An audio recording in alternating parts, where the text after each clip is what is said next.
morning, Dr. Brando B. Saison. Reverse applause, please.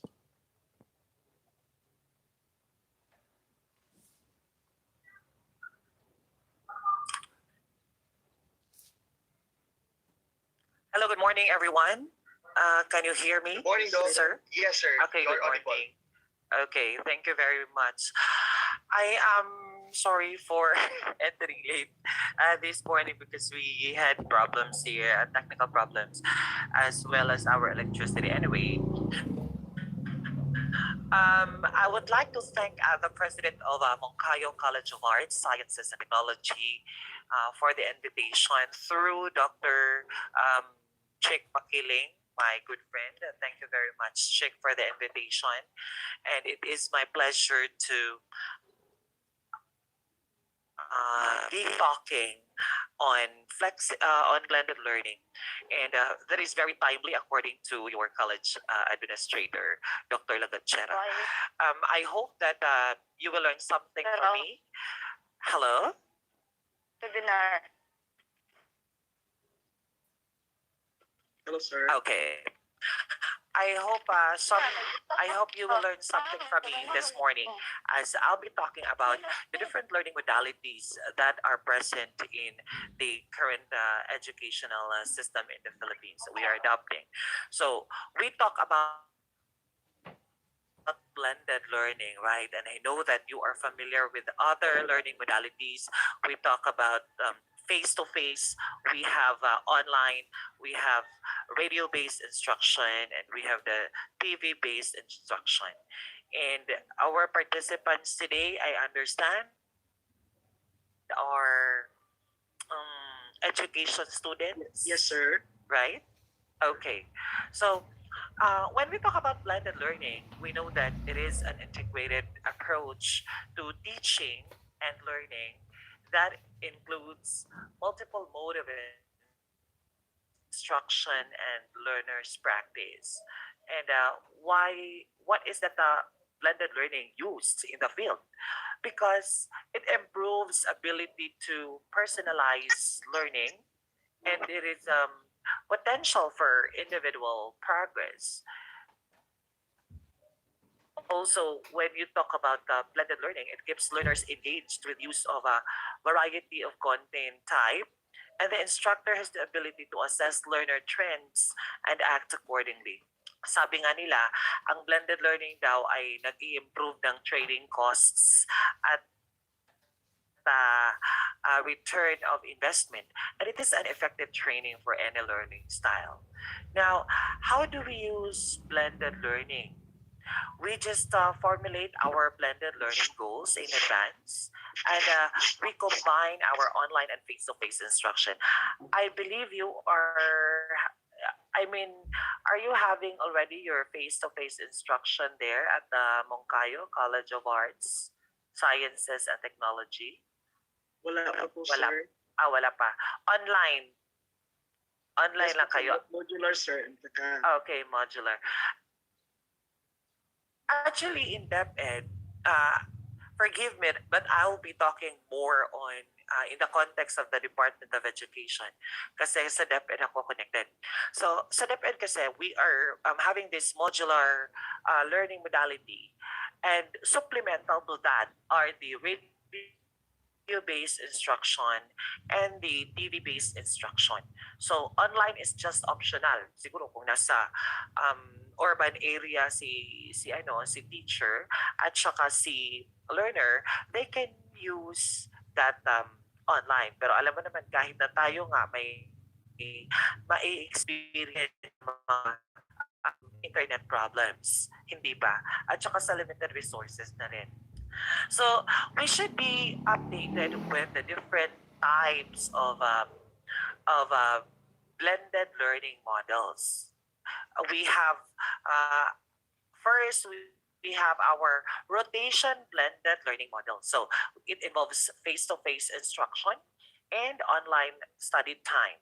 So feeling ko yan ang ginagamit ng Moncayo College of Arts, Sciences, and Technology, moncast, that involves both face-to-face instruction time and online study time. That's the rotation blended learning model.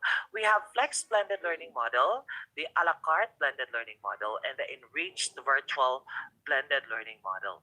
But before these types of before we expound on these types of blended models, I would be talking more this morning on the video lesson production because that is very timely for the teachers.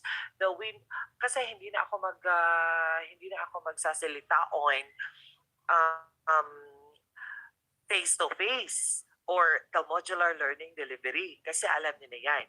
So, ang sa atin is the radio-based and the TV-based instruction. Kasi si TV-based instruction, especially the video lesson production, that's very timely in the field.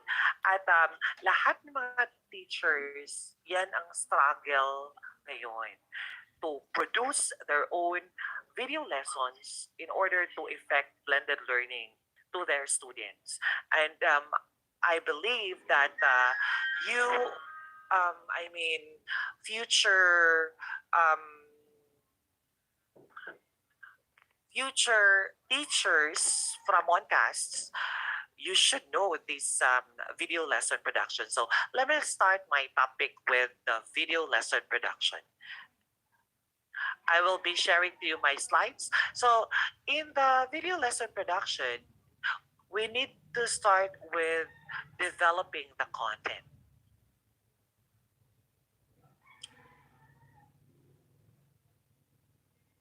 Can you see my slide? Yes, sir. Yes, sir. Yes, sir. Okay. Chunking the content. Okay. Just a minute.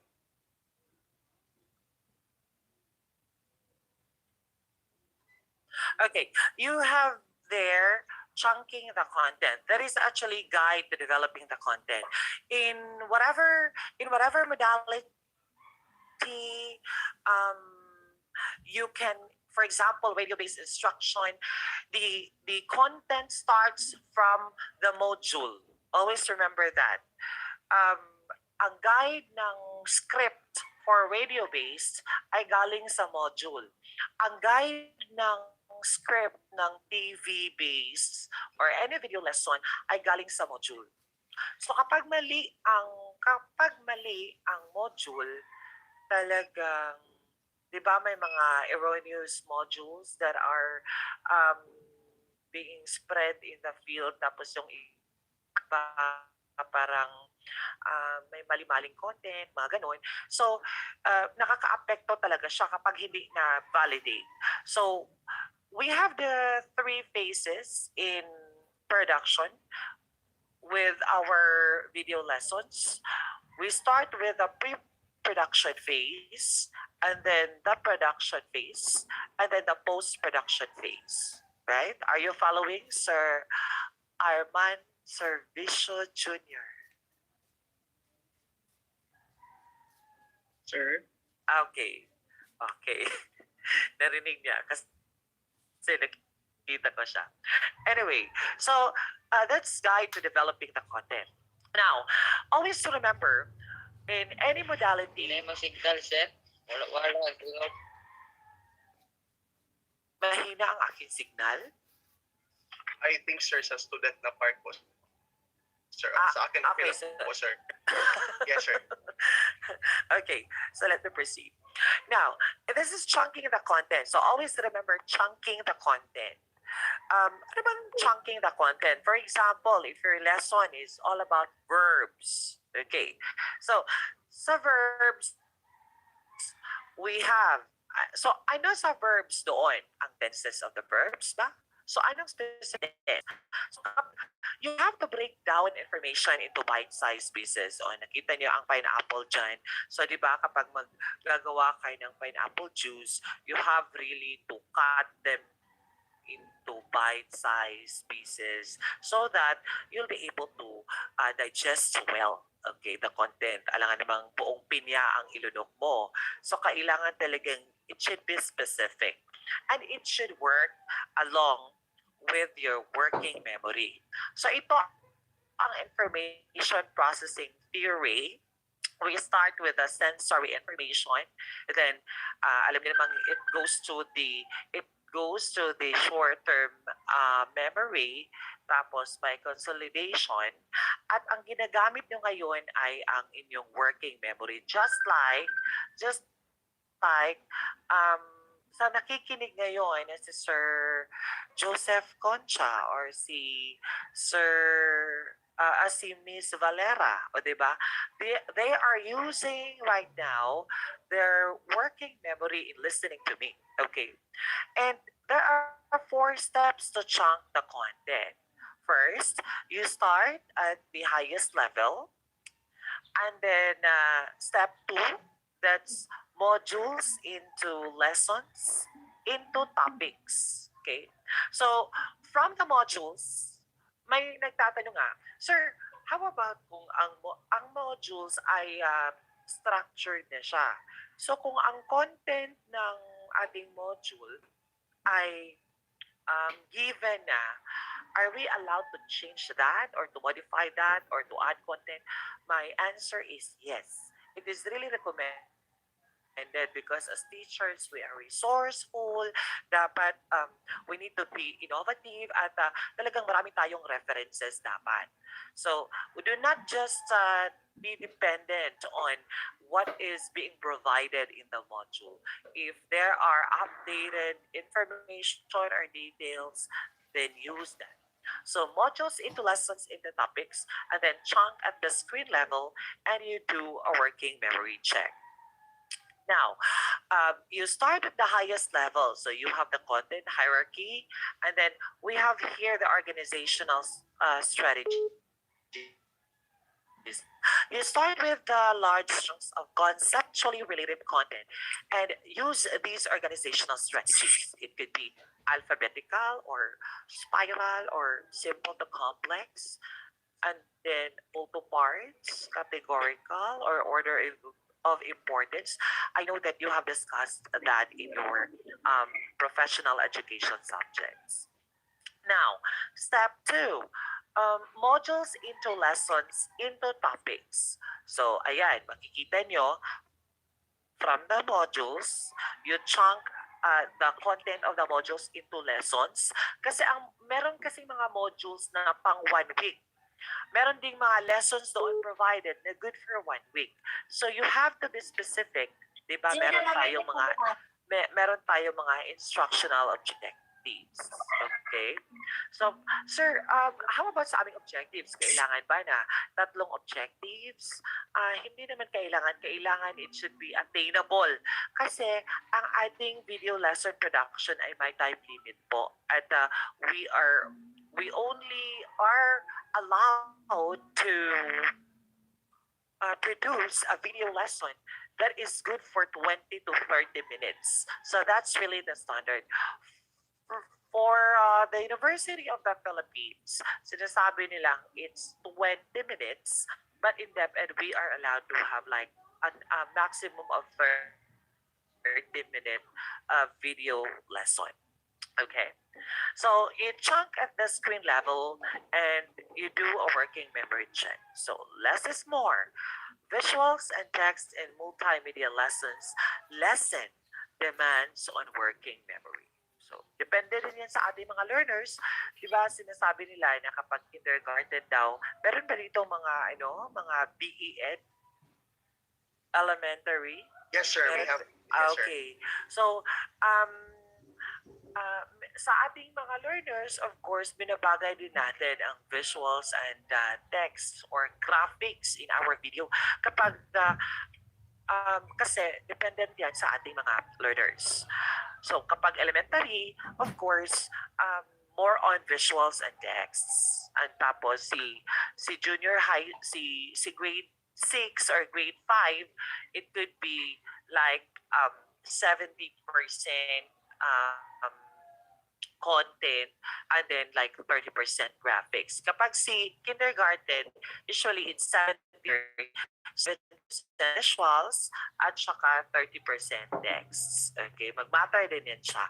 Sa junior high school at saka sa senior high school, although they less is required on visuals and more on text. Factors to consider when chunking the content. So we should consider this attention span. And the rule of thumb says age is equals to attention span, meaning you have to younger the learners are, the younger the learners are, kakaunti lang ang kanilang attention span. So kailangan na you have to attract your learners at the very start of your presentation, especially on video production. So kailangan na you will catch the attention of your learners for the first 30 seconds. So kapag wala na pag hindi mo na nakuha ang attention ng iyong learners in the first 30 seconds of your presentation, wala na talaga yan. Okay? Wala na siyang matutunan sa iyo and it really affects the teaching learning process. Now, small chunks and chew or large chunks and choke.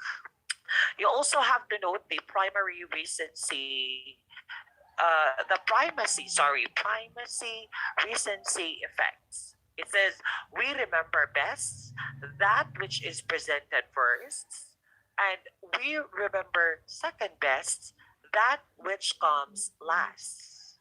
Also, we remember least or the least that which comes just past the middle. So ano yung sinasabi kong primacy recency effect? Okay, take note of this diagram. You have the retention in a 20-minute learning episode. Okay, so Ms. Ayala Maria Fe, pwede mo bang i-explain ang degree of retention ni primary 1? Anong ibig sabihin ng downtime at saka ni prime time 2? What is your interpretation on that?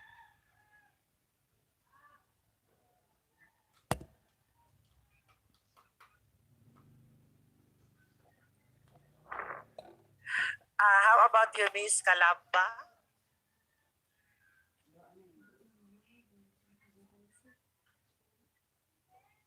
Yes, Okay. students, you can open your microphone to answer the question of Dr. Saison.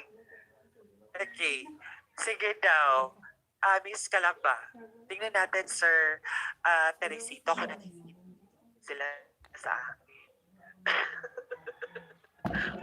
Yes, sir. Or any volunteer.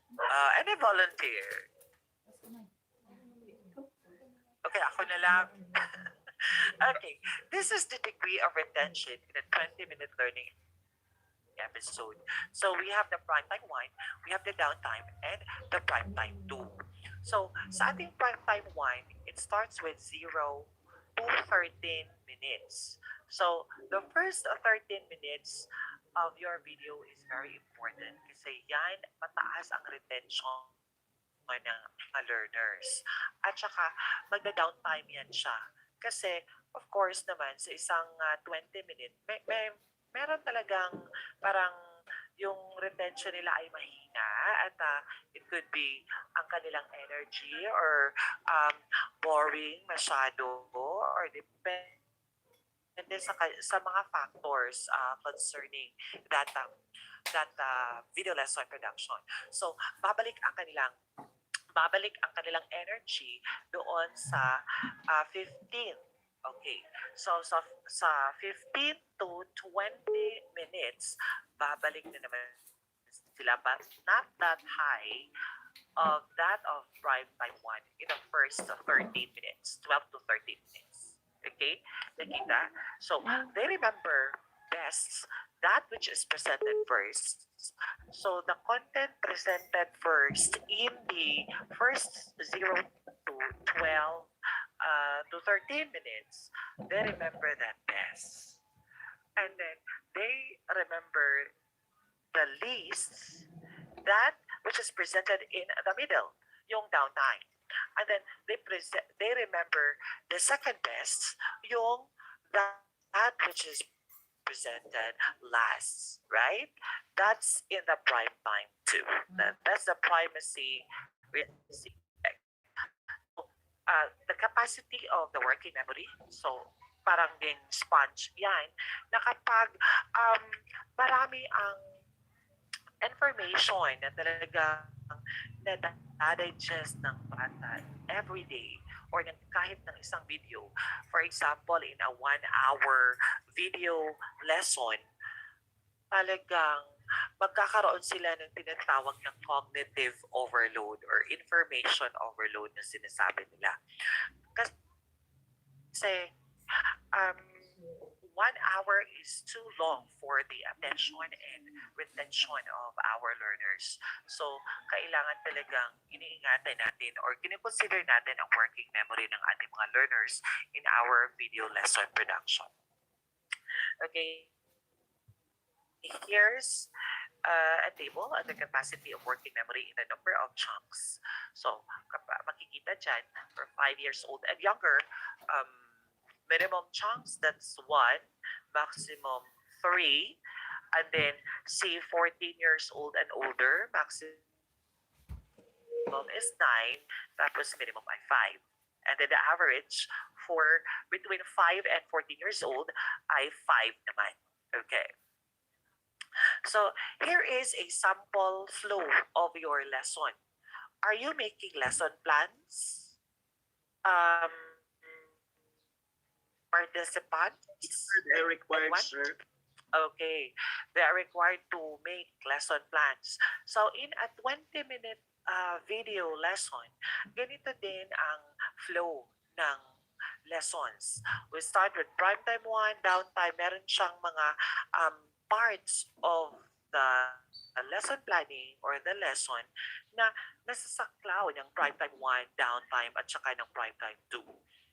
So, we have establishing the classroom or context setting, then introducing the teacher, objective, or the purpose setting, giving an overview of expected outputs, and presenting the lesson or concept development. That is on the first 12 to 13 minutes. Okay? And then, in the downtime, andyan naman yung practicing the use of the new information or skill, then giving feedback, and then game, dyan ang mga icebreaker or activity connected to prime time 1. And then in the prime time 2, you have 15 to 20 minutes that's synthesizing what students learn, yung mga generalization natin, summarizing prime time 1 and downtime, and then reflection on the lesson, and then giving your assignment or agreement. Now, question. Sir, kailangan ba na may nagtanong sa akin dati, kailangan ba na may prayer or lupang hinirang sa ating video lesson? Anong sagot dyan, Sir Benji?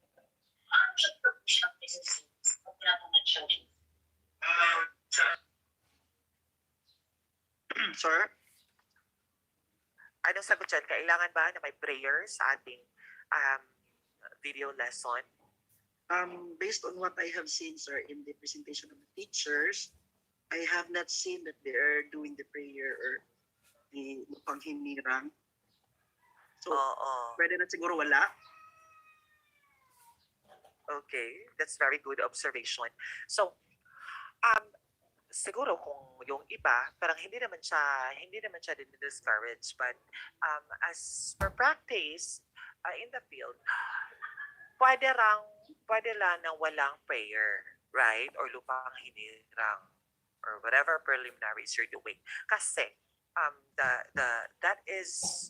that video could be uploaded to different may mga YouTube channels, di ba? Tapos may mga prayer yan, may mga lupang hinirang sila, or mga division hymn, nationalistic song, etc. So you really have to focus with establishing the context setting first. So, but kailangan na during the video lesson, ma-present talaga ang objective. Pagkatapos ng teacher, the usual way of teaching in the classroom. Diba? So we have to present our objectives, and then after introducing the teacher, and then you start with you could have your motivation. But by the way, always remember that diba meron tayong assessment or mga drills within the um, video lesson. So kapag meron tayong mga drills or mga activities, kailangang ibigay natin ang tamang sagot. Okay? So after these questions, or if you have assessment, you would say, what is the answer? What is the correct answer to item number 1? If your answer is letter B, then you are correct. Okay, ganon. So you really have to tell the correct answer. You have to reveal the answers to your students. Okay, is that clear? Kasi merong mga videos na parang kapag hindi mo binibigay yung answer sa video mo or hindi mo nire-reveal, yung ating mga participants or yung ating mga learners ay talagang mag-isip, ano kaya ang tamang sagot? Tama ba kaya ang aking sagot? So that's because the videos are also guide. These video lessons are also guide to our learners because in their self-paced learning. Okay. So that's guide to developing the content. Now, let me proceed with the script. Okay, meron na tayong script. Meron tayong narrative script, and then we also have the production script. So, ayan. Makikita ba ang aking screen? Ang aking komunidad. Can you see that?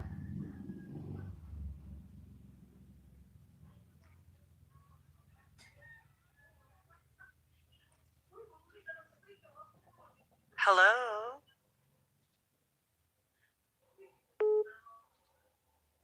Wala, sir. Ay, hindi makita. Wala, sir. Wait.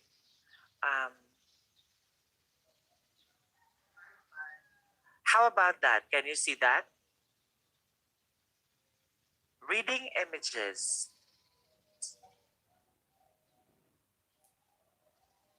Can you see that? Wala gihapon. Okay, just wait a minute. Ano nangyari? Okay.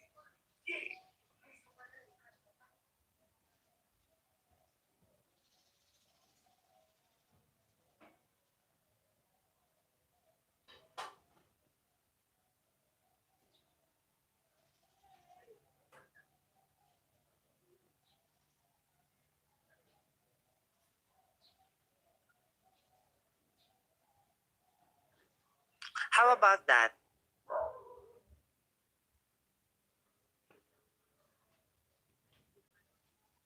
Makita nyo ang aking komunidad. Wala gyapon.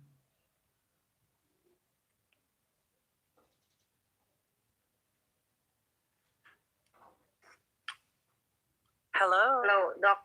Hello, Doc. Yes po, Doc Karen. Hello. Makita mo to?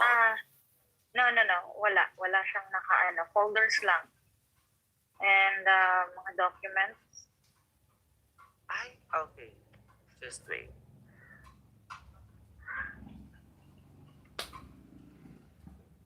Again. Pwede siguro mag-share again, Doc, no? Okay po. Sandali lang. We have to know that in our, after choosing the content, we have to be adept with the script writing. Kasi ang ating mga modules ay iaano natin yan siya, i-convert into lessons, into topics, di ba, sa ating chunking. Then ang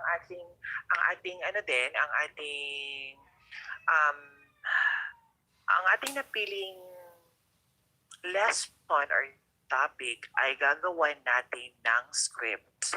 And this is the sample of a script. Ayan. Makita nyo? Di pa rin. Not yet po, sir. Nag-load pa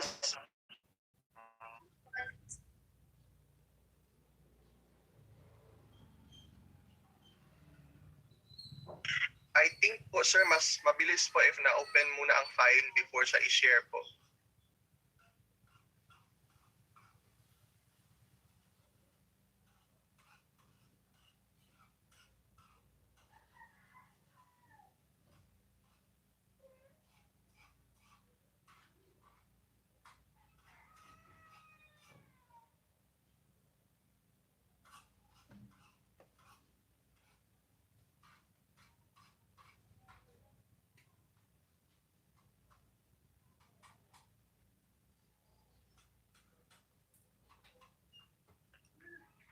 Hello, Doc Karen. Makita mo na?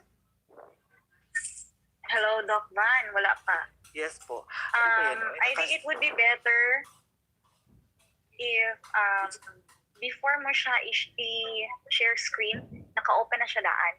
Kaya medyo mas bugat yata siya, Doc, kung ka ng kuan.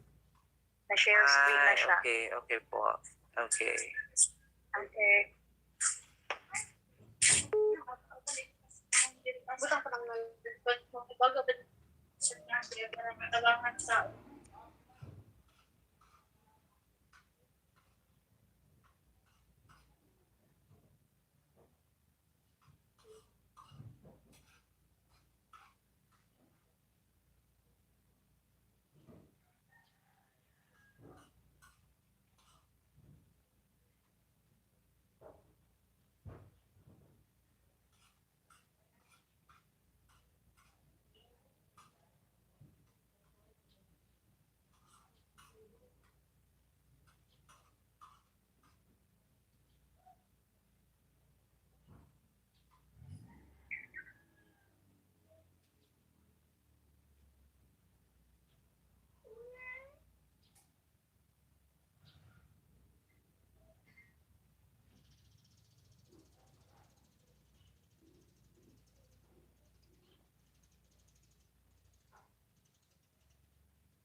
Can you see that? Not yet po, sir. No, sir. Wala pa po naka-share screen po, sir. Bakit naka-share screen siya sa akin? Ito. Share screen.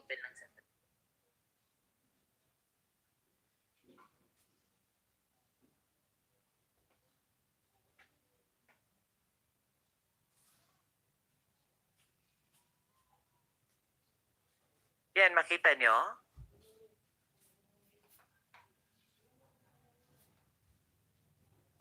Not yet, sir. How about that?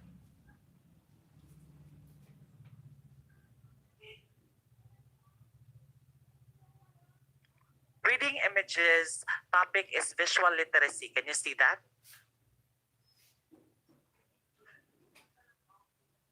Wala.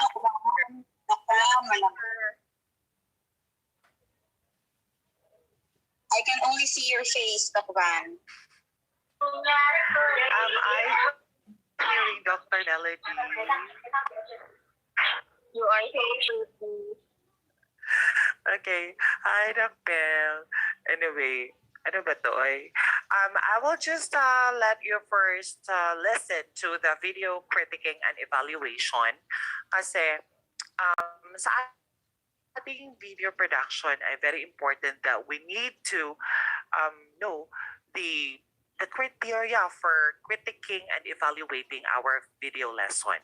Then I will go back with the narrative script and the production scripts that are very essential in our video lesson production. So let us first listen to my friends in UP on their critique on their topics about video critiquing and evaluation. So I have a here that are very essential in critiquing a video. Let's watch this. Can you see that, Doc Mel? I can only see not the full video, sir. Just the file. Let's take a look. So compare muna natin kasi you may see reviews, no? Reviews yung mga 5-star. How about that, Doc Mel? Yeah, we can hear a bit of it, but we cannot really see the entire thing. Okay.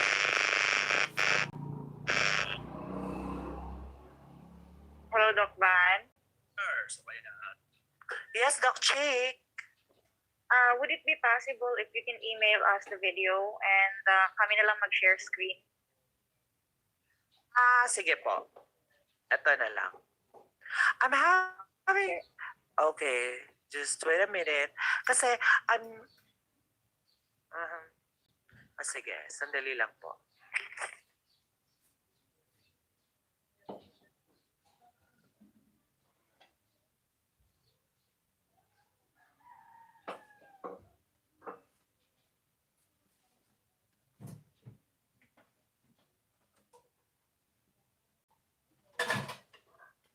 What's happening with that system, Doc Mira? Exit ka muna, Doc Van, tapos i-open mo muna. That would be the easiest way, I think. Okay. Open all the files first, and then you can share it after. Okay, open ko muna ang aking mga files. Yeah, and then we will just wait for you. Okay, thank you very much. Magde-declare mo na ako ng break. Okay, Doc Van. Yes, sir. No problem on that, sir. Thank you. Thank you very So I much. think let's give time for our speaker to ready his files. For the meantime, you can have your health break. Students, you can go to the toilet. You can drink water. You can have your breakfast for those who have not taken their breakfast yet. Right? So I think mga 2 minutes will do.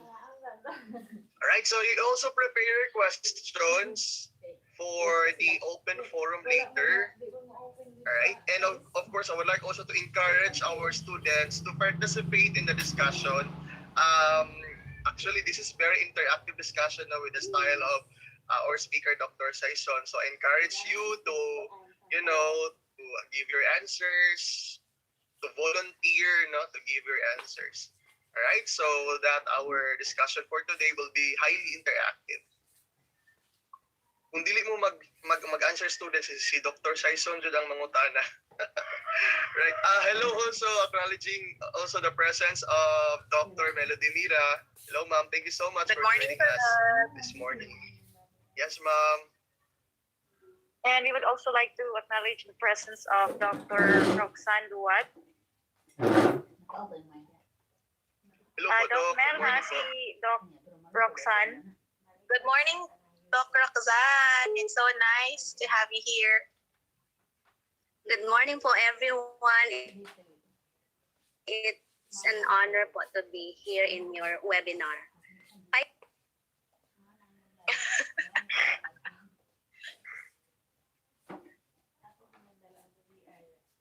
Hello po, Doc. Good morning po. Thank you so much for joining us today.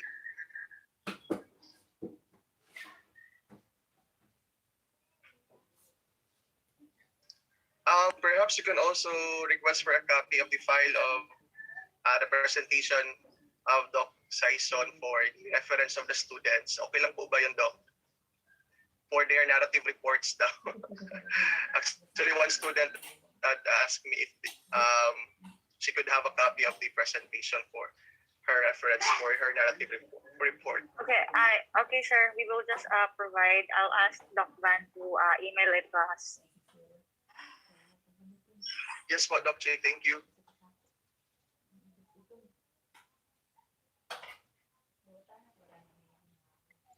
Right? So students, take time. You can use this time for your health break again while waiting for Doc Saison to ready his files. I'm sure you are, getting some insights already. I'm sure you can use this one. You can apply what you have learned today on your future endeavors as practice teachers. Kasi ganito talaga ang ginagamit ng DepEd.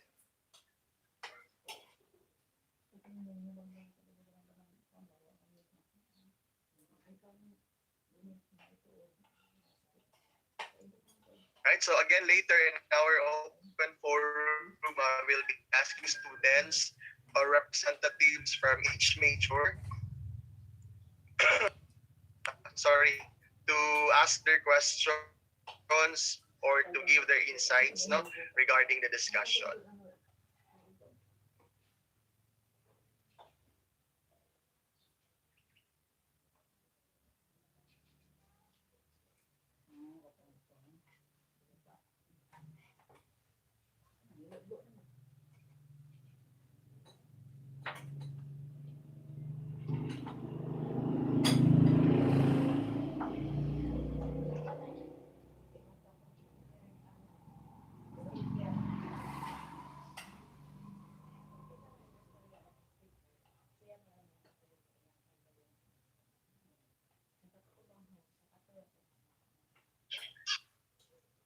All right, while waiting for, of course, Dr. Saison, I would like to acknowledge our working committee for the success of this webinar. Actually, we are now on our webinar series number 6.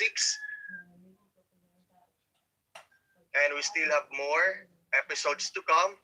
And I would like to, again, extend my gratitude to the committee for the successful event. We have the program committee, the BS Ed Mathematics, our technical organization committee, we have the BS Ed Social Studies. For the certificate, we have our BE Ed students, generalist, evaluation and reports committee, we have the BS Ed English. The finance committee, we have the presidents and treasurers of every department. Thank you so much, everyone, for your efforts for making this event extra special and successful.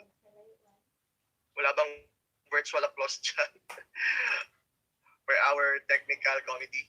Thank you so much, technical committee. Or rather, our working committee. Thank you so much, everyone.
Requesting our technical team to perhaps play something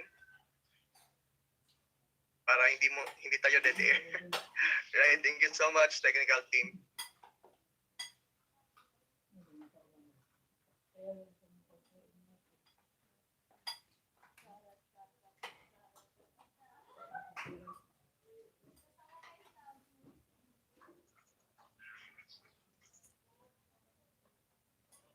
Okay, they're currently transferring the files from the speaker, from our speaker.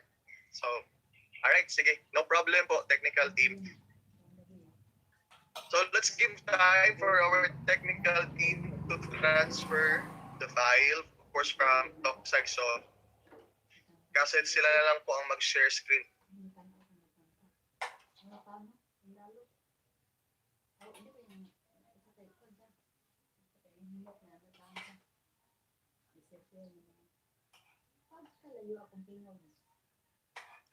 Again, students, please secure your attendance. You can fill in the space. Later also, we will have our evaluation form. You also have to fill in that one. I would like again to inform all the participants, especially the students, that later we will have our webinar series number 7. All right, so please attend also our Recording webinar stopped. later.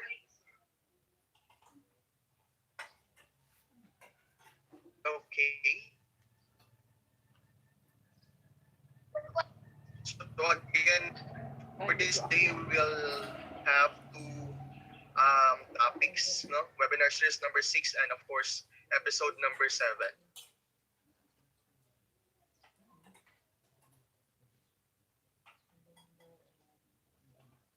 Hello, Sir TJ. Excuse me. Yes po, ma'am. Hello. Doc Chi. Sir, kindly open first is paki-share screen sa una ang narrative script in English, and then have the next one is the production script. Pwede mo ready na lang daw daan. Okay po, Doc. So requesting our, yes po, Doc.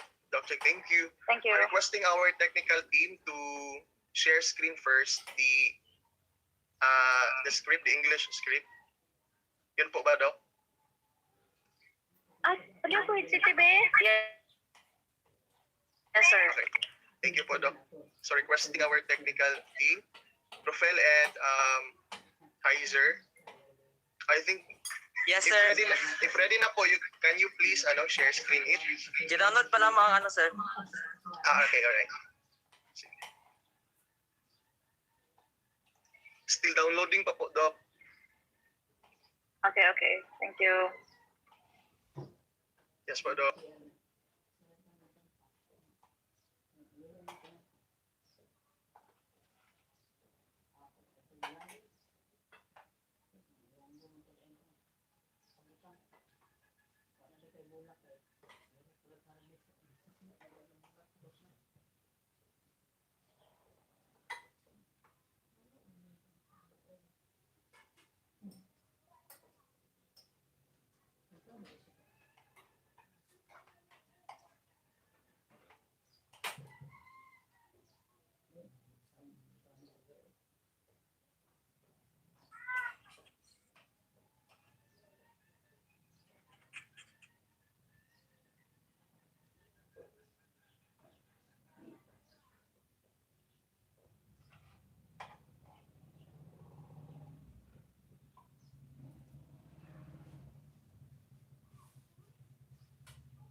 Tulog ka oras.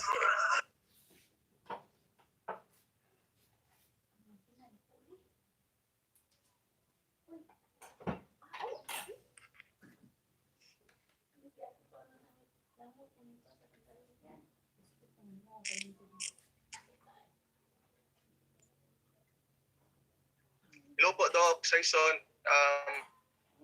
Our technical committee is still downloading po the file. Okay, no worries. Naririnig mo ako, sir? Yes, sir. You're audible po, sir. We can hear you. So, that's very important. By the way, to our participants, we have different scripts used in the video production. So we start with the narrative script, and then we have the production script. So meron pa mga storyboard, and kailangan na alam natin yung editing, kailangan alam natin kung paano isulat ang ating mga modules into lessons, into topics, into a well-crafted narrative script. Okay. So, in a short while, we will be familiarizing the parts of the script, of the narrative script and the production script. So that, kasi ang ating kasi video lesson ay very dependent on the how carefully the scripts are written. And we have the production people, we have the talent and the director. So the talent is siya yung teacher, tapos siya din ang scriptwriter. Bakit ang talent ay siya din ang scriptwriter? Bakit kaya? Ano kaya sa tingin mo, Miss Alberto Dorely, na ang talent ay siya din ang scriptwriter?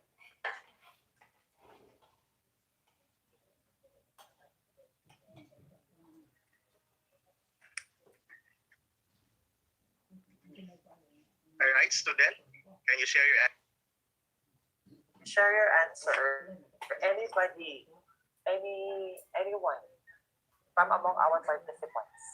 Why do you think talents are also the script writers?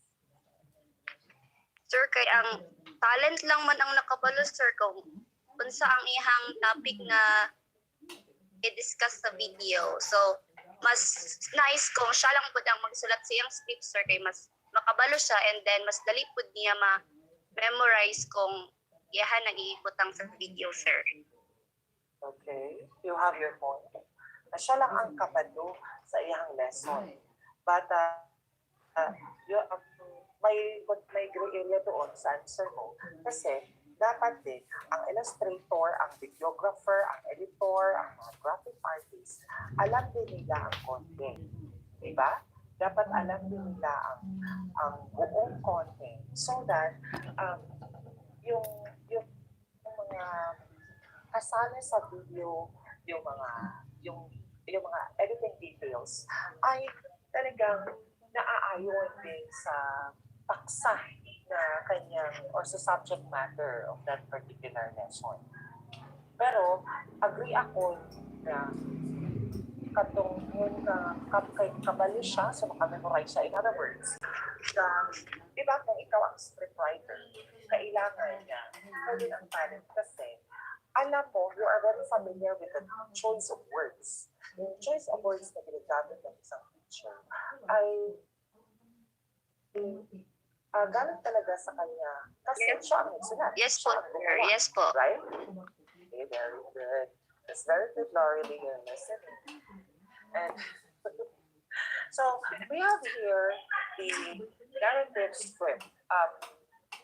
Could you show the top part of the narrative script, please? technical team? Yung part mo pataas. Please, Papa. Yes po. Technical team, please scroll up the Word file so that we can see the upper part of the, ayan, that's it. Okay. So, as you can see, the page 1 is there in the upper right corner. That's the page number of the script. And then you have their grade level. Then that's grade 2. The subject is Araling Panlipunan. And then narrative script draft 1. Okay? The title is, this is the first script that we're going to do in producing a video lesson. So you have the title and the topic. The treatment is narrative lecture. Okay? May narrative narrative lecture ka, tapos the runtime is 20 minutes. So kailangan na you have like a maximum of 20 minutes or sabi nga nila, sa UP kasi ang standards nila is 20, pero sa DepEd we are allowed to have like 20 to 30. Okay. Then the scriptwriter is the teacher, that's teacher Catriona Garcia. Then the instructional objectives. Would you please read Heiser John Bohion? Would you please read the instructional objectives? Okay, sir. Kapag natapos panoorin ang MMLR na ito, ang mag-aaral ay inaasahang una, maunawaan ang konsepto ng komunidad. Pangalawa, maglista ng mga elemento ng komunidad. At pangatlo is magpaliwanag ng mga institusyon sa komunidad na naguhubog ng pagkatao. Okay. These are our learning activities. Pagkatapos mapanood ang MMLR, that stands for Multimedia Learning Basis. Okay. Pagkatapos mapanood ang pwede po na pwede mo pagkatapos mapanood ang episode na ito, ang mga mag-aral ay inaasahan. Okay, so that's the objective. Maunawaan ang konsepto ng komunidad, isa ng elemento ng komunidad, at magpaliwanag ng mga institusyon sa komunidad na naghubog ng pagkatao. Yes, and then you have there part of the script, the OBB. That's the opening billboard. Okay? And then fade in to medium shot, normal angle of teacher with a picture of the community in her background, teacher cat. That's the audio visual instruction. Makikita nyo, the audio visual instruction, naka-caps lock siya, bold, and underline. Can you see that? Yes, so Okay, okay. So, caps lock, bold, and underline, that's the audio visual instruction. Kaiba siya sa spoken lines ng teacher na sinasabi niyang, magandang araw, sige daw, ikaw yung teacher, Ma'am Aurelia.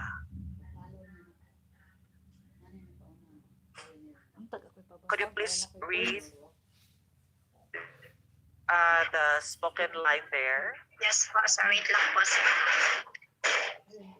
Magandang araw. Grade 2 pupil. Ako si teacher Catriona Garcia. Maaari niyo akong tawagin.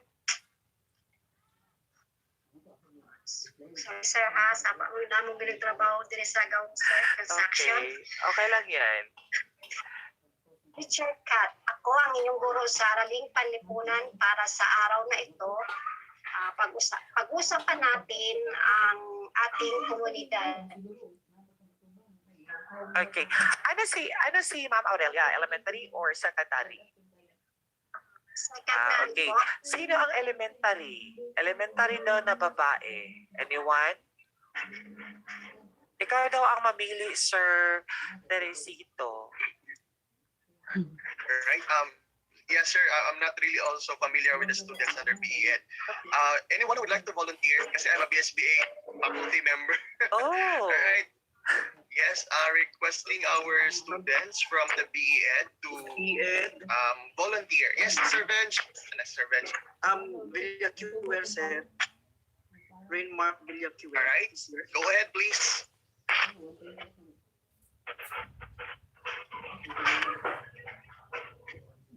Hello, any from the BEd department? Ako na lang survey para na ako'y point. Any volunteer? Sige daw. Nahihirapan ata yung iba, sir. Connecting audio pa po yung iba. Magandang Yes, sir. Ako si Miss Pakili. Yes, sir. Go ahead, please. Go ahead. Your A po, sir.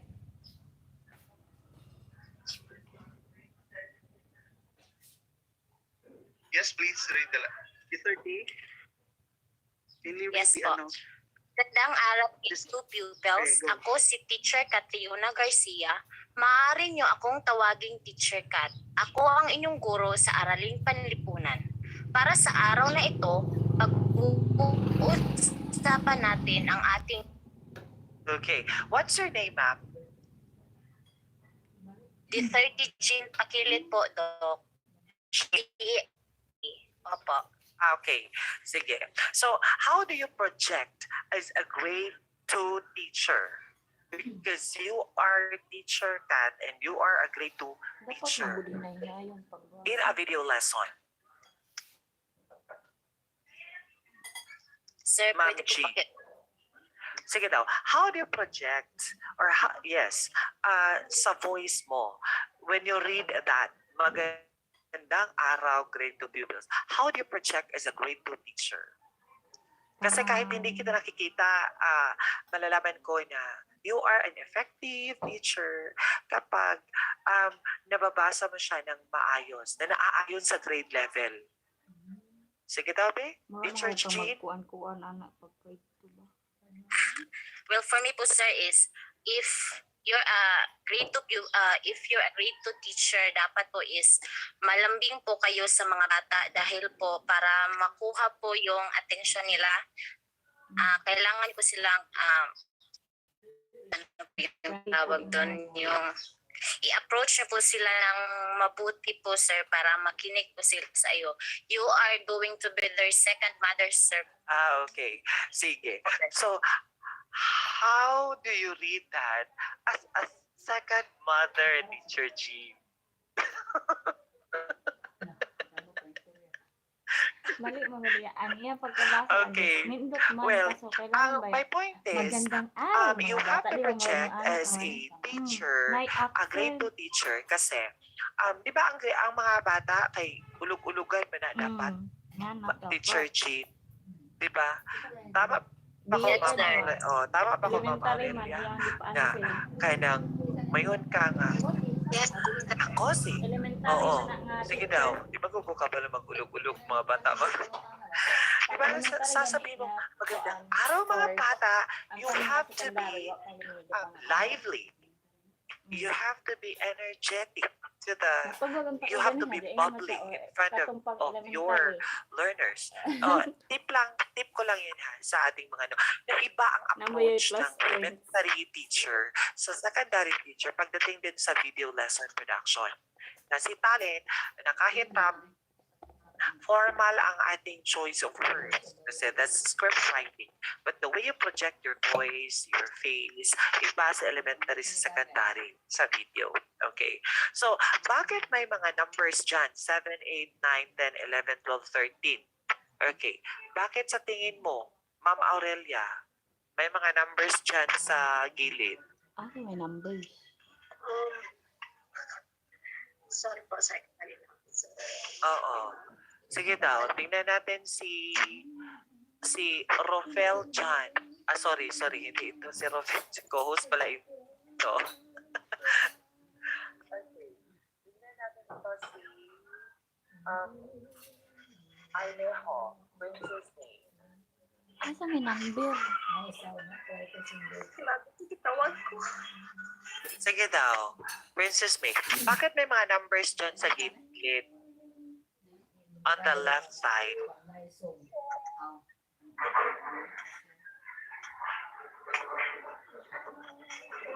Wala yung headset. Or anyone? Yes, we can hear you. I think it's the sequence po sa flow ng lesson. Okay, sequence. Any other answer? We had said English, and I think you're familiar with this in the journalism.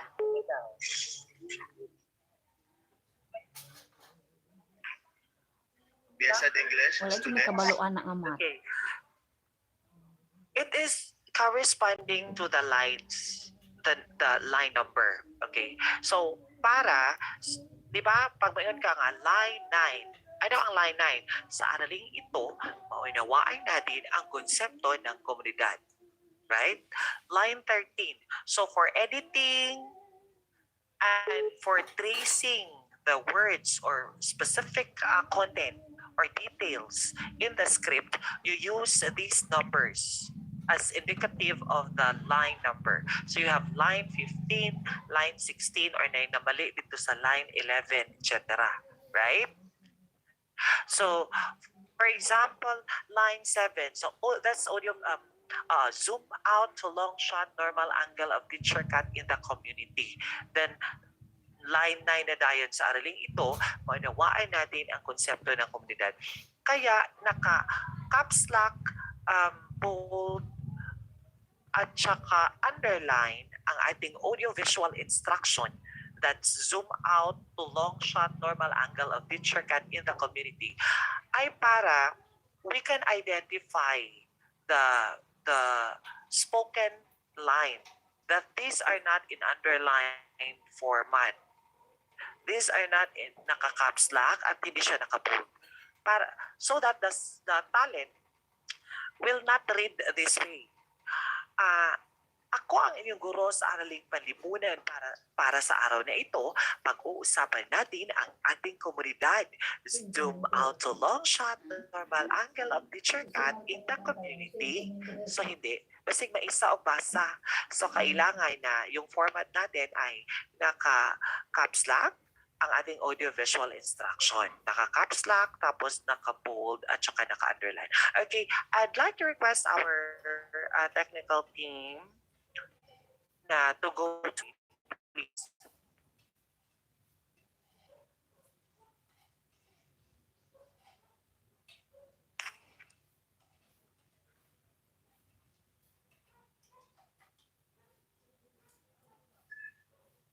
Page 2 po, technical. Yes, page 2 please. Then after page 2, we'll proceed with the production script. So page 2 muna tayo. So that is an example of a production script. Okay. So could you please go back to page 2 of the narrative script first? The one you presented earlier po, technical team, I think sa baba, you just scroll down at one. Yeah, scroll down na lang. Please go back to the previous presentation you had. Yung script na binasa po natin, nasa baba nun, page 2. Okay, that's very important. Yes, ayan. Makikita dyan, upper part, okay? That's page 2. Okay, so makikita pa rin sa page 2 ang number. At the bottom part of the page 1, may nakalagay doon na continued or continue, meaning that there is still following pages, right? So dito sa ating page 2, that's line 1 is cut to medium shot, normal angle of the cut. That's the audiovisual instruction. So ano yun siya? By the way, this is a narrative script in English. So sa English naman tayo. Example ito ha. Kanina, narrative script siya ng Aralpan. So ito, narrative script ng English for grade 6. Okay. So sir, bakit ang ating audiovisual instruction ay in English kahit na Aralpan? Di ba ang Aralpan, ang medium ay Filipino. So ang ating medium sa audiovisual instruction, kahit Aralpan, Filipino, MAPE, TLE, ano pa yung mga subjects na Filipino ang medium, values education, di ba? Filipino ang kanilang medium, pero ang kanilang text na audiovisual instruction ay naka-English. Yung cut to medium shot, normal angle of picture cut. In English pa rin yan siya. So ang spoken line lang ang Filipino, tulad ng Aralpan, di ba? Di ba sa Aralpan, may sinasabing cut to examples of still images, tapos ang spoken line ng teacher ay mauunawaan natin ang konsepto ng komunidad. Siya lang ang Filipino, ang spoken line. Kasi we have problems with translation. How do you translate? Very technical kasi yung mga cut to examples of still images, tapos Tagalogin mo pa. Di ba?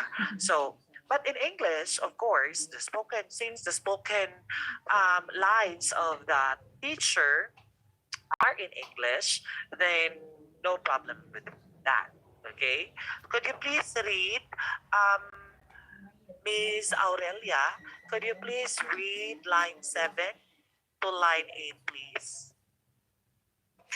First, let us talk about still image. First, let us talk about still images. Still images are Non-moving visual information. Some examples of still images are not pictures, drawing, painting, moving and visual graphs. information.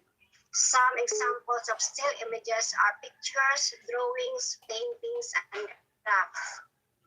Okay. So that's an example of the spoken line in English. So meron niyang audiovisual instruction, cut to medium shot, normal angle of teacher cut. And then hantod sa, could you please scroll down technical team until the last page, please? Let us see the last page.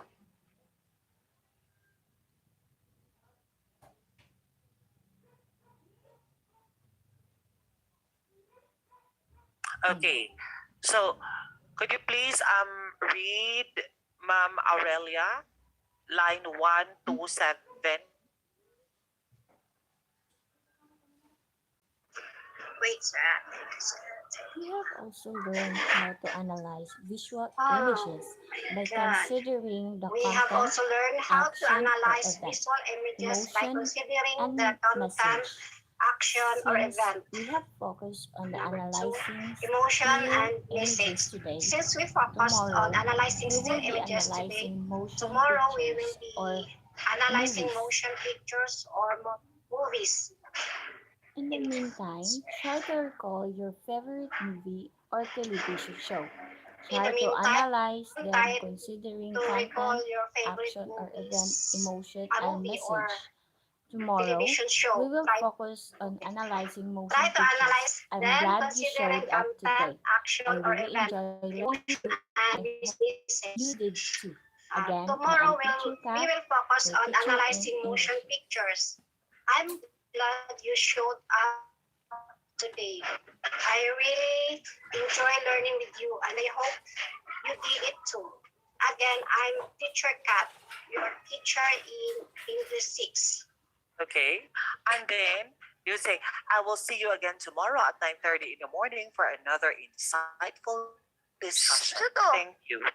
So, not necessarily that you will include time element in saying goodbye to your learners kasi baka ang video ay mapapanood nila in the afternoon or in the evening. So, not necessarily that you will put see you again tomorrow at 9:30. Pwede ring thank you for this another insightful discussion with you.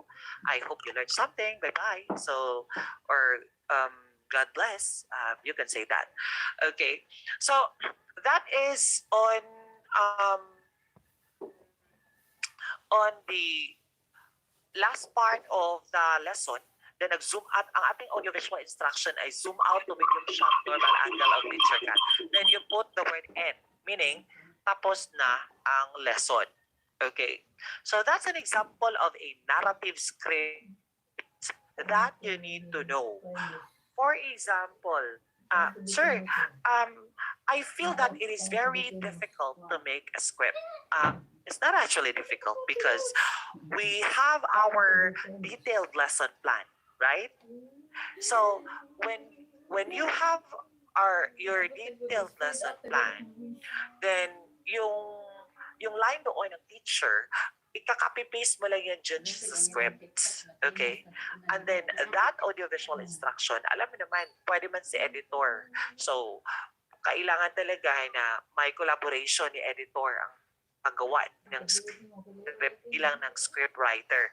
Kasi sa editor at saka ni videographer, mafo-foresee nila kung anong shot ka, medium shot ka ba, or normal angle ba, or may mga text overlay ba during this slide.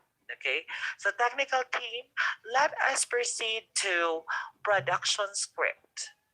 After this narrative script written by the talent or the script writer himself, we have also this production script. And this production script is, this is a script that contains the output of the illustrator, the output of the editor, at the same time, the output of the script writer. Okay, yan. Okay, that's, this is a production script. Okay, title is reading images. Then topic is visual literacy. The treatment is narrative lecture. Usually, lecture type lang man tayo. So, that's narrative lecture. But for yung mga processes, mga DLE, may mga technology and livelihood education, may mga mape, yung mga steps, sa mga sayaw, ano ba, mga hakbang ng mga pagluluto, etc. So, they are into narrative tutorial.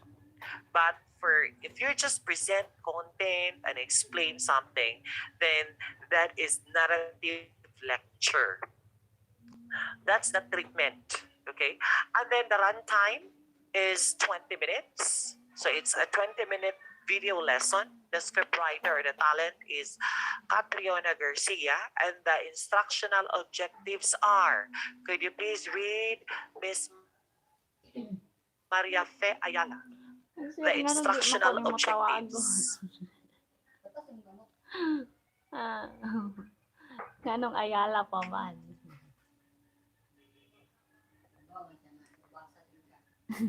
Kailangan ako points ni Sir. Sir, pwede ako na lang. Yes?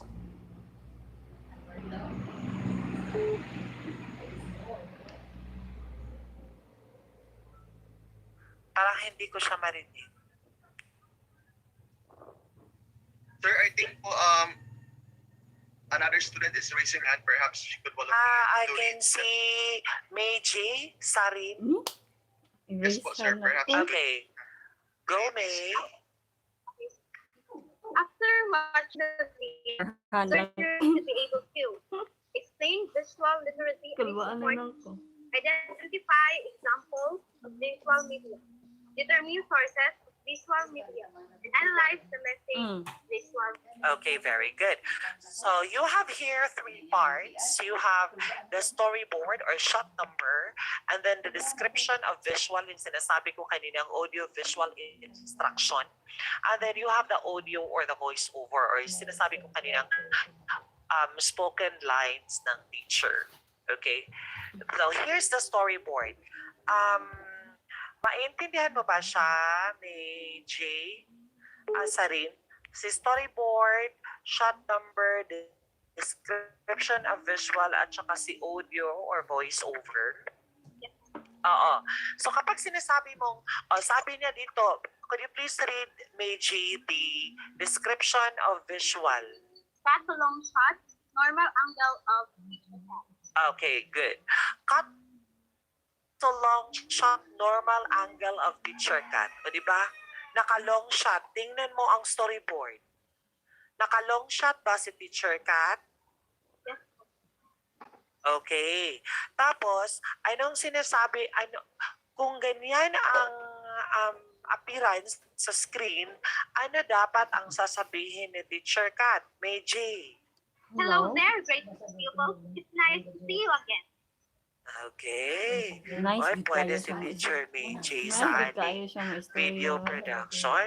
So, in the description of visual, zoom into medium shot, normal angle of teacher cat. Tingnan mo, Meiji, naka-medium shot ba si teacher cat? Yes, po, sir. Okay. Tapos, anong sinasabi niya, Meiji? My name is Teacher Catriona Garcia, but you can call me Teacher Cat. I am your English teacher, and I'm so excited to learn with you. Okay. How did So, tingin mo how ba? old are you, teacher Meiji? 21. Mm-hmm. You sound 20. Char. And That's So- a compliment. okay, so continued. So that means there's this next page. Okay, page 2. Technical team, please.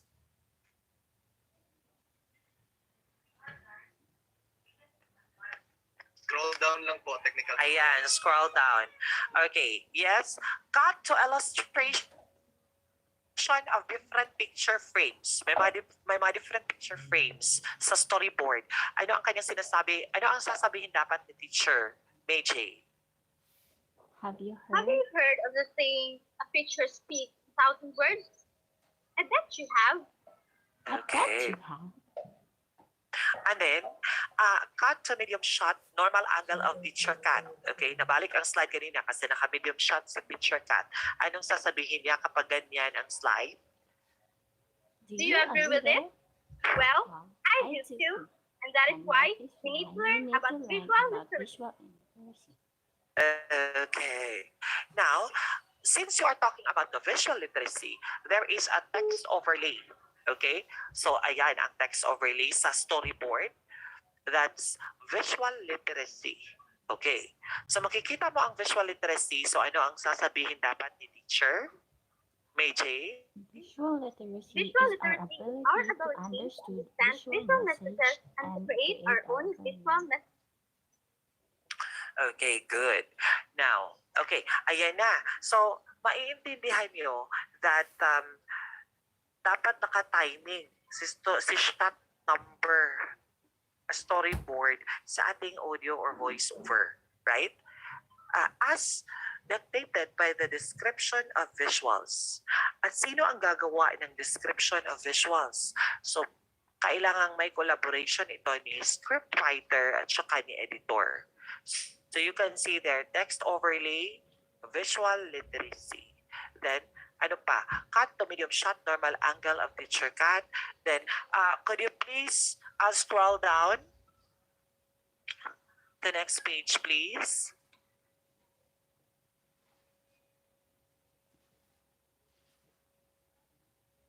Okay, that's an example of a production script in English. So, masabtan ba ang production flow? Yes, sir. May J? Oo. Nga, so, ang problema is, sir, sino ba ang gagawa ng storyboard? Sige daw, May J. Sino ang gagawa ng storyboard? Editor po. Okay, the editor. Or The collaboration of the scriptwriters so that there will be a connection. Yes. Oo. Actually, that is an illustration. So, ang gagawa niyan ay ang illustrator. Kasi ang kailangan sa team, you have the videographer, you have the editor, you have the talent, the scriptwriter, and then the illustrator. Okay? So, of course, si talent ay pwede na siyang maisa, si talent at saka si scriptwriter, but you need to have an illustrator. Now, my question is, kinahanglan ba yun nga i-illustrate din na siya sa ang script? Ideally, dapat illustrated din siya. Right? Ang storyboard. But if you want to make your life easier with the use of technology, di ba? You can get pictures on the internet, but you just have to consider the copyright thing. Di ba? So of course, dapat mga no copyright, etc. Tapos, you just get these pictures at saka ilagay nyo kung anong gusto nyo. Or you just tell yung iba, yung mga, even the professional production team, they follow storyboard so that they are guided in the video. Dili lang siya inaana nga kadali that you will just post there as a talent, then you'll get your green screen or yung iba para pang manguha lang kortina backgroundan, and then you will talk about your lesson. It's not that. Then after 30 minutes, since this is 20 to 30 minutes, then it's fine. No, it's not. You should follow the technical specifications of the script writing. You should follow that. At saka, ang ating storyboard, description of visuals, at saka ang audio or voiceover ay napakahalaga in a production script that yan ang magiging guide sa pag-shoot ng ating video. Okay, this is very important. If I were the videographer, titingnan ko talaga ano ba ang storyboard nito? Diba? Ano ba ang storyboard nito? Ano ba dapat ang sasabihin ni teacher dito? Ano ang mga elements na kasali in this particular slide or in this particular shot number? Okay, that's very, very important. Can you please scroll down until the last page?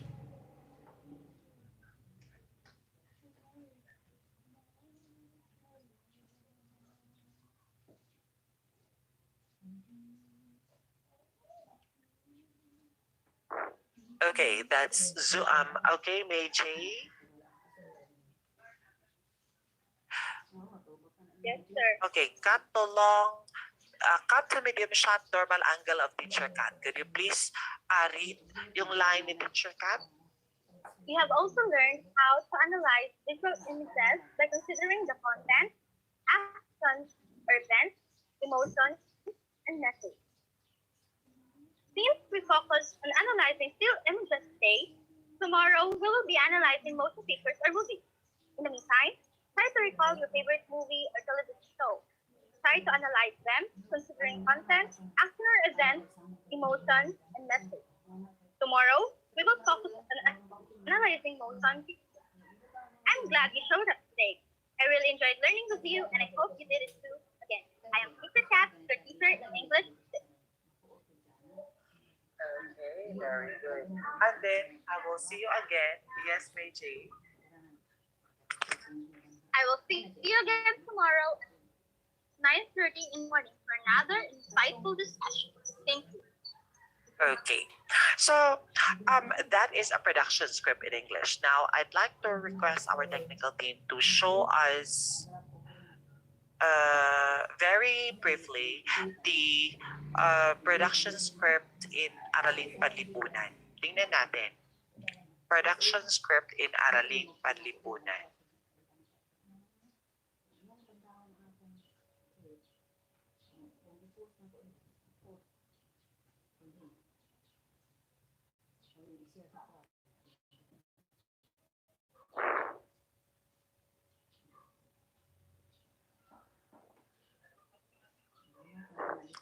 Okay, that's it.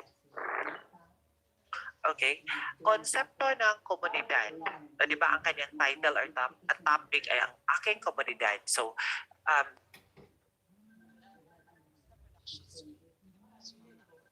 Patay na na ako.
yun ang sinasabi ko that we kahit na Aralpan I'm sorry, kahit na Filipino ang medium ng ating learning area, ng ating subject, still the description of visual or the audiovisual instruction is still in English.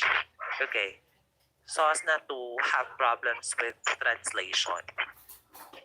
But same format, storyboard, and then shot number. Okay, that's an example of a production script. So, alam na natin ang, I know that, I hope that you are familiar with the format of our narrative and our production scripts in English and in other learning areas using Filipino as medium of instruction. So this time, yes, could you please stop sharing screen, technical team? Okay, now let us know how to critique and evaluate our video lessons. So I will be sharing my screen and I hope this will be successful. Okay. Dali. Can you see that? We can see the file only po, sir, and not the video. How about that? Still the file po, sir, not the video. Okay.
Right, so I think Sir Sarson is still preparing his video.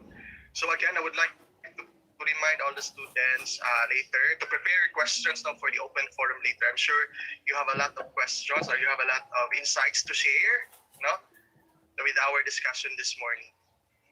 Right, so I'm excited with our open forum later.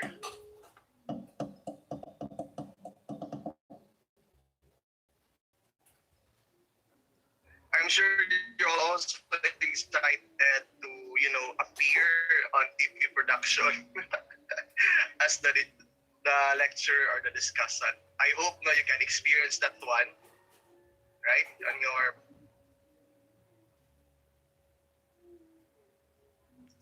yes, sir. We can see it now po, sir. The video.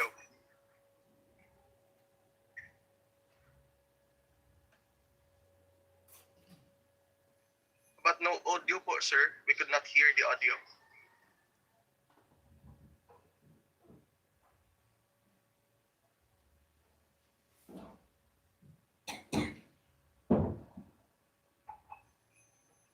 I think, sir, dapat naka-share with audio po siya, sir. Nasa settings po. At the parang upper part of your sir, screen.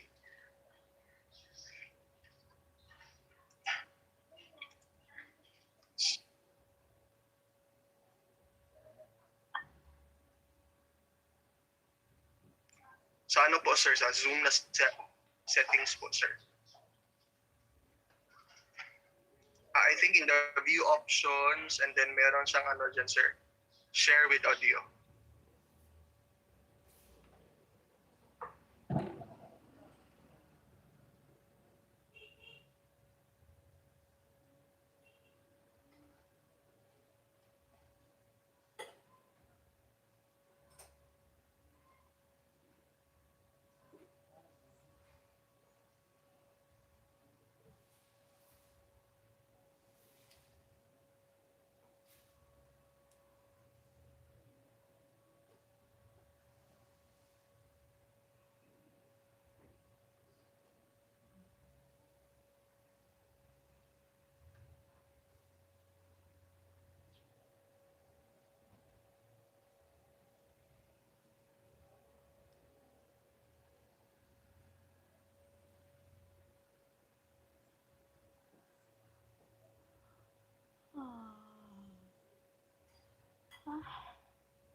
Hello po, Doc. Saison. I think okay na po yun kanina, Doc. Yung audio lang po ang hindi po na-share.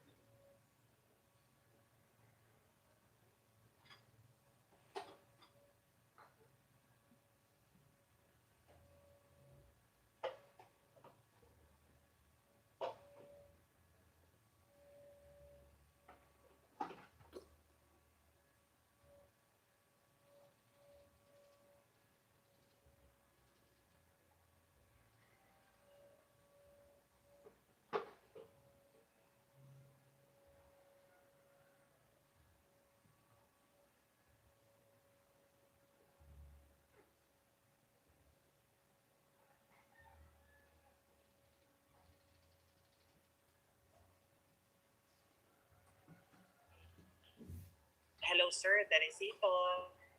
Maririnig mo siya kanina. We can see the video po, sir, but there's no audio. So sa Zoom settings po iyan siya, sir, sa upper part bang sa view option, tapos merong lalabas po dyan, share with audio, so that we can also hear the audio along with the video po. Yes, I actually clicked it at tapos okay na siya. Pero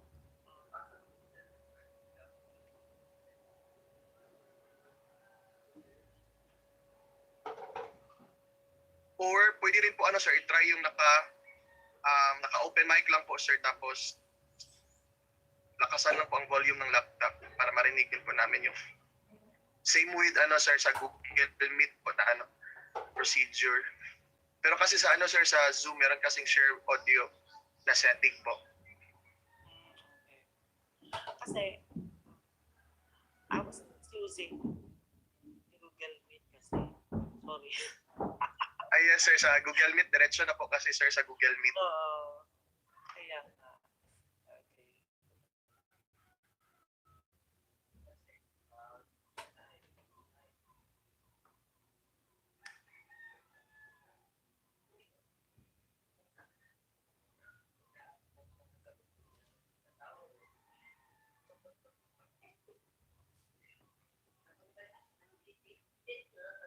How about that?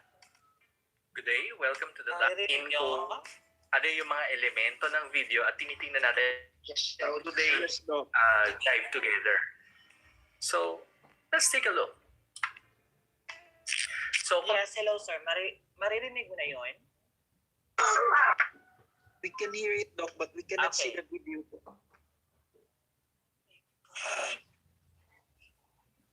Ano ba yan? Audio Doc Van, but no video. Still on file din yung nakikita namin. Okay, no video.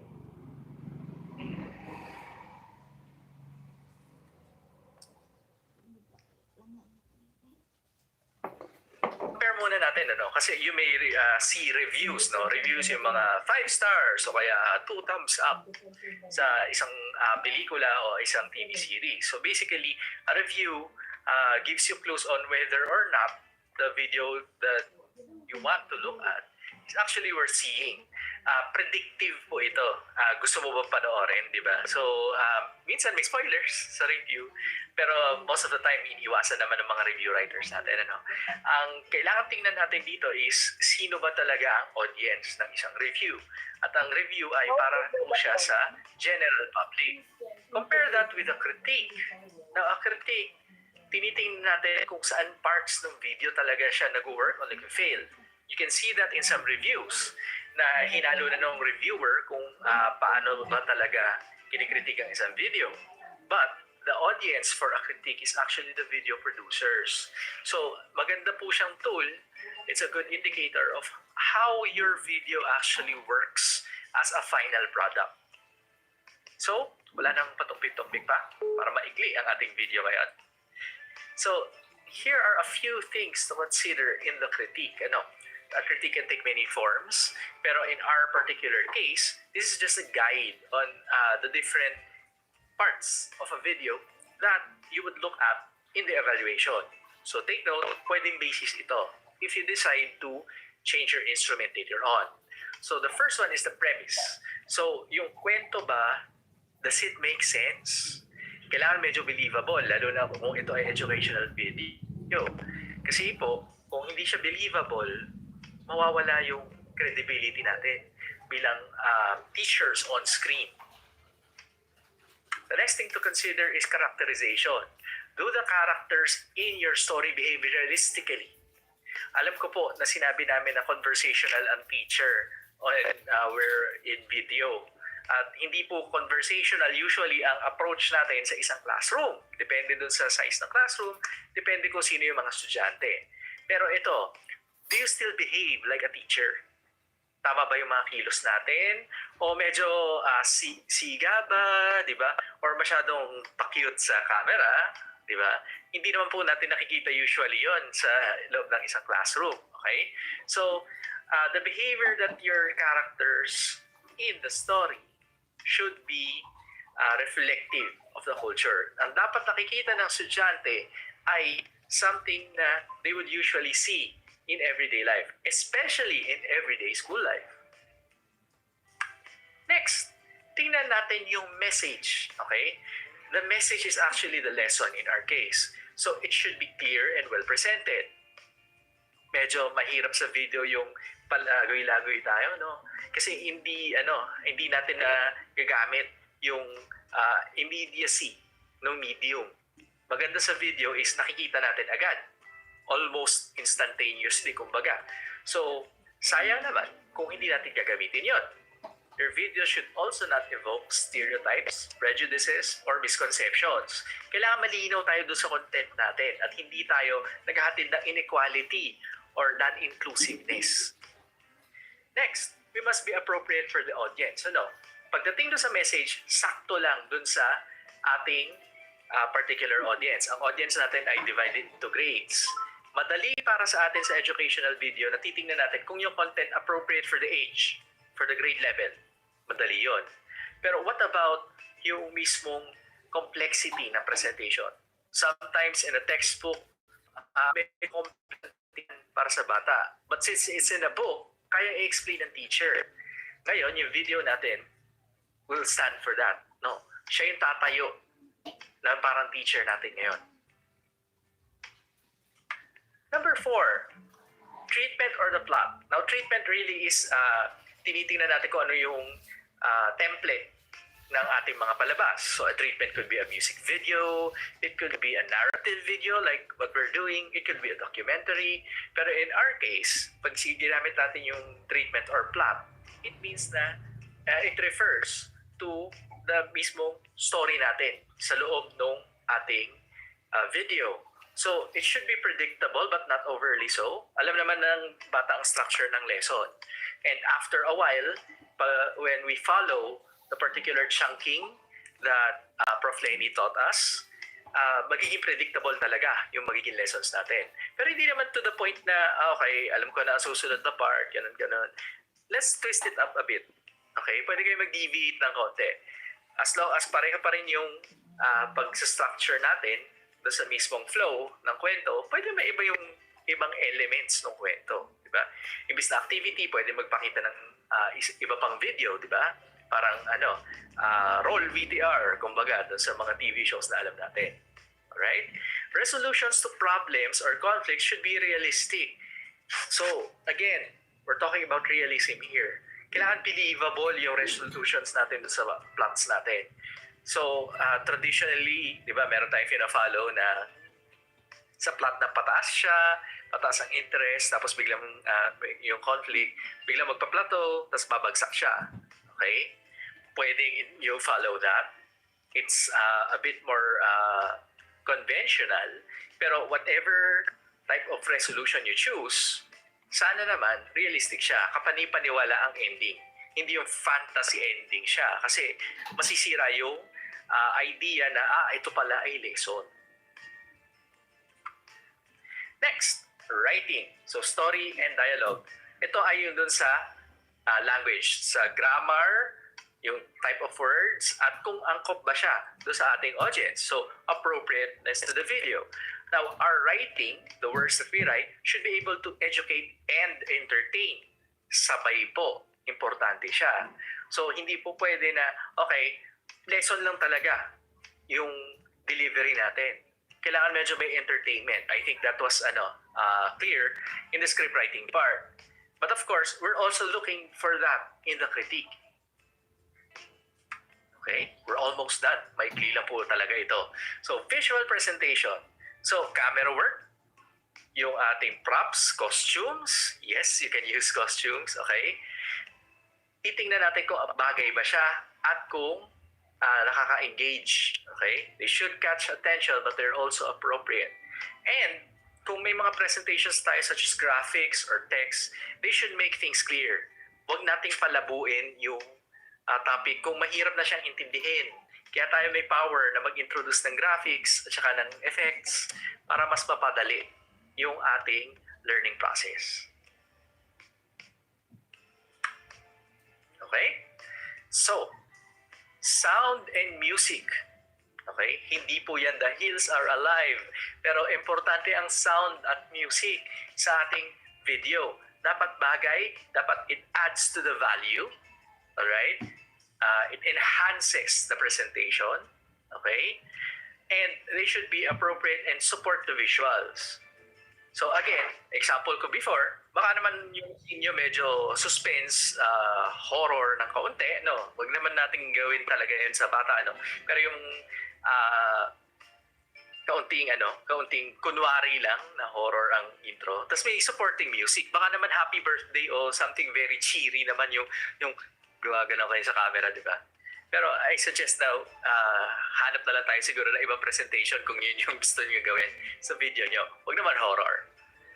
Okay. And of course, editing is very important. The transitions that we use should be simple. Okay? Wala yung mga star o unless they're necessary to signal a change in the type of chunks that we have. Okay? So kung tayo ay doon na sa downtime papasok, siguro pwede tayong mag-fancy na transition na isa. But normally in video production, we use cuts. So straight one cut to another or fades. We use crossfades kapag meron tayong passage of time. Okay? So from for example, 5 minutes later, meron siyang crossfade na nangyari. Pag-cut kasi, ang understanding natin is it's the same scene, relatively the same time. Okay? Now, let's make sure that when we edit, okay, tingnan natin yung cut points. Huwag yung may sobra, di ba? O napuputol yung text. Hindi po maganda yun. At makikita ng mga estudyante natin yun. And let's make sure that there are no dead scenes. Wala yung mga talking head lang. Maganda may nangyayari in the environment. Okay? At saka habang nag-explain tayo, baka kung gusto ninyo, pasok na lang kayo ng ibang scene habang nandun yung voiceover. So, for an explanation, magpapasok kayo ng scene showing kung ano yung dinidiscuss. That's called a cutaway. So that's very important. Don't forget, talking heads, bawasan natin. Kung kailangan may visual siya, cut away. Or kung gusto niyo talaga nandun yung teacher, pino-point out.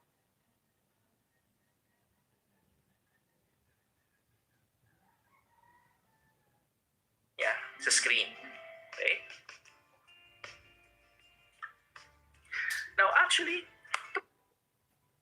Okay, so that's an example of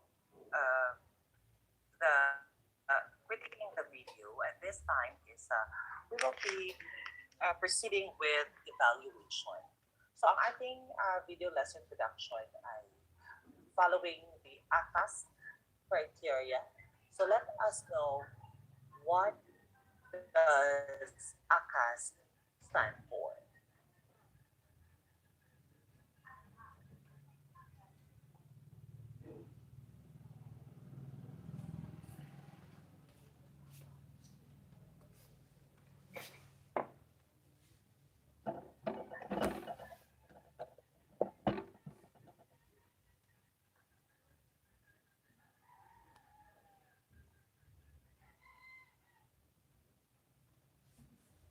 Hello everybody. In this module, we will discuss the Can I see evaluation that? of learning resources. Yes, Dom. Yes, sir. Evaluation is a critical process in production and in the entire development process of learning resources. It is equally as important as planning, learning needs assessment, production, and editing. However, it is often rushed, overlooked, and skipped in the process due to constraints in time and resources. For this module, we have 4 learning objectives as indicated in this slide. At the end of the module, you, the trainees, are expected to define evaluation, discuss the importance of evaluation in the post-production process, enumerate the criteria for evaluation, and explain each criterion for evaluation. Let's begin by defining evaluation. What is the first thing that comes to your mind when you hear the word evaluation? We may think of judgment and assessment when we speak of evaluation, and that is absolutely correct. Evaluation can be defined as the process of judging learning resources based on its effectiveness at reaching specific goals and principles. Simply put, it is a question of whether or not your learning resource met its objectives. It is also about knowing and understanding why the learning resource was or was not effective and whether or not it had its intended effects on the knowledge, attitudes, or behaviors of the learners. Now, why is it important to evaluate? In the first place, why do we evaluate? As I said earlier, evaluation is a demanding process that may take up too much time and resources during post production. This is why some learning resource developers often opt to skip this process. However, evaluation is as essential as planning, designing, production, editing. And here are three of the many reasons why. According to the Johns Hopkins and assess impact, disseminate results, and look to the future. First, evaluation allows to measure outcomes and assess impact. Evaluation determines how and to what extent the learning resource is making a difference to the learners and even to other stakeholders, such as the parents, teachers, and other members of the community. Second, evaluation provides and disseminates results. Whether positive or negative, the learning resources developers will always learn something from evaluation results. Thus, evaluation results should not be treated as a secret among developers, but should rather be disseminated among partners, key stakeholders, decision makers, policymakers, media, and other interested individuals in order to influence future plans and interventions. Third, and in connection to the previous point, evaluation results serve as baseline data for developing future learning resources. Evaluation helps us identify which parts of the learning resources can be retained, replicated, revised, and removed.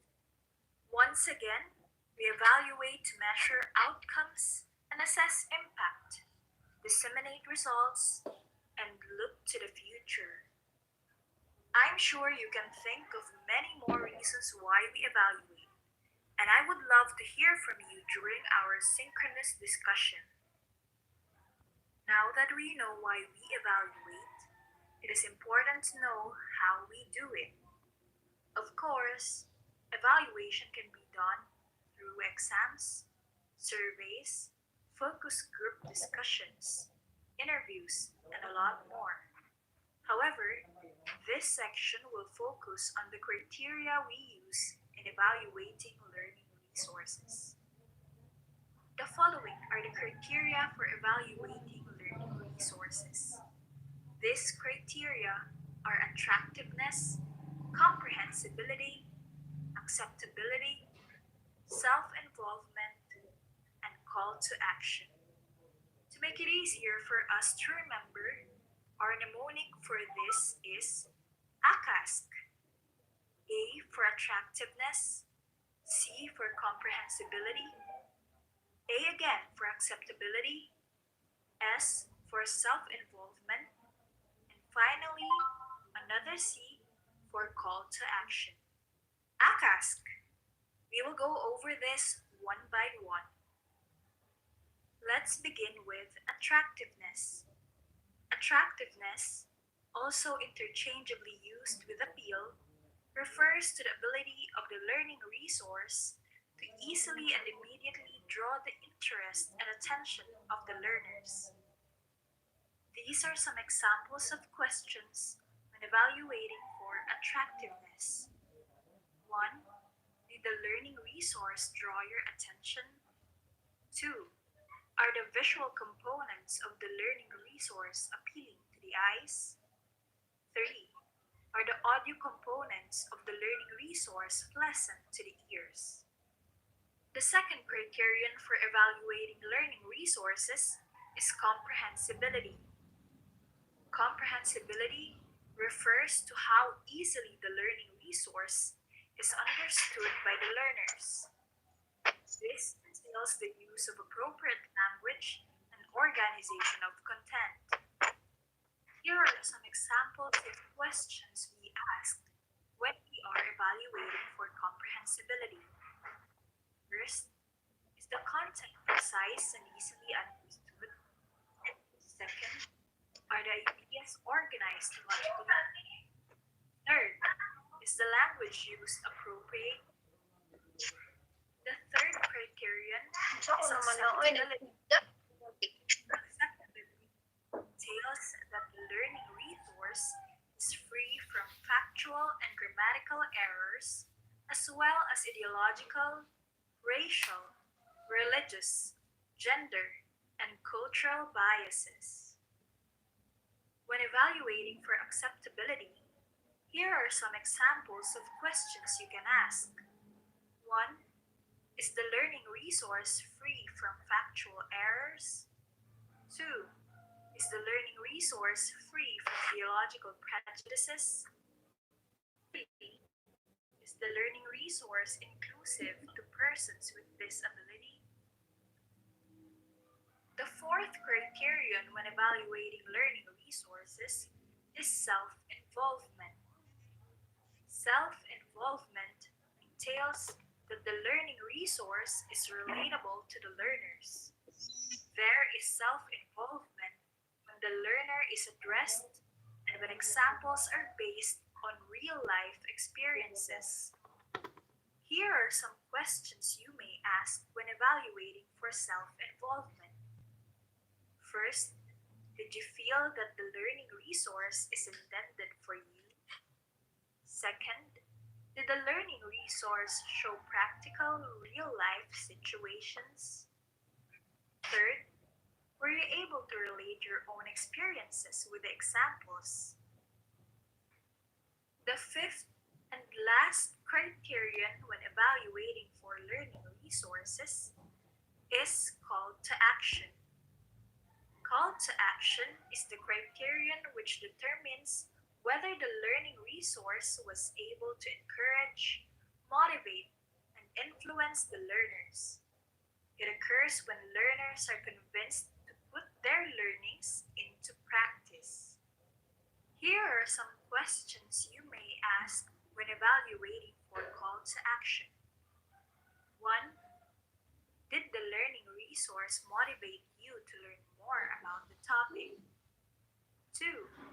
Did you want to share your learnings to your peers? And 3. Did you apply your learnings in real-life situations? Once again, how do we evaluate learning resources? We use ACASC: attractiveness, comprehensibility, acceptability, self-involvement, and call to action. Attractiveness means that the learning resources easily draw the attention of the learners. Comprehensibility means that the learning resources are easily understood by the learners. Acceptability means that the learning resources are free from factual and grammatical errors, as well as from gender, cultural, racial, and ideological prejudices. Self-involvement means that the learning resources are relatable to and engaging with the learners. Lastly, call to action means that the learning resources are encouraging and motivating real-life application of the learnings. Congratulations on reaching this part of the module.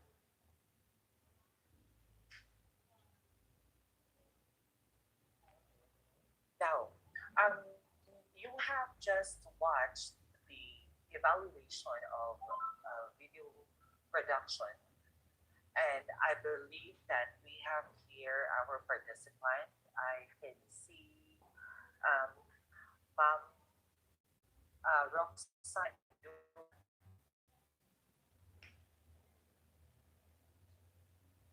Yes, please.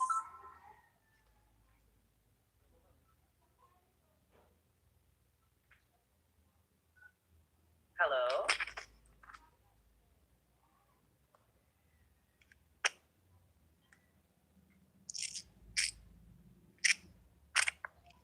Hello, Doc. Yes, can you hear me? Yes, Doc, but not really.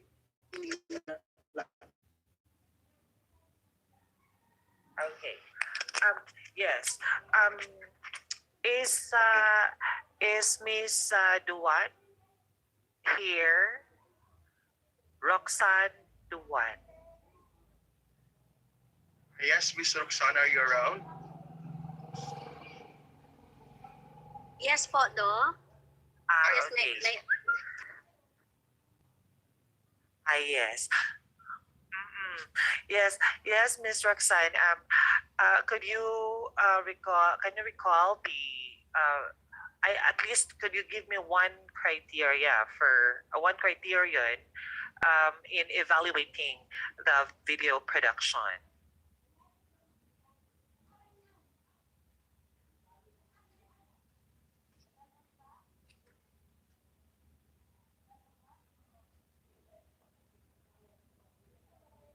Maririnig niya ako.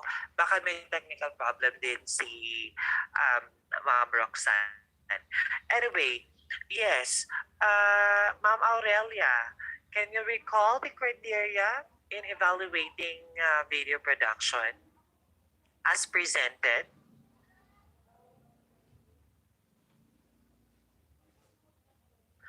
Yes, Sir Teresito, you're raising your hand. Sige, sir. Ako na lang, sir, isa. Okay, ikaw. Based on the video, we have what we call the ACASC criteria. And the first A stands for attractiveness po, Doc. Okay.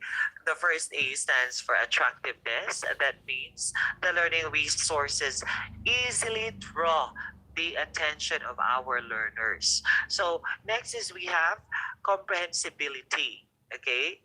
So in terms of the language, 'di ba?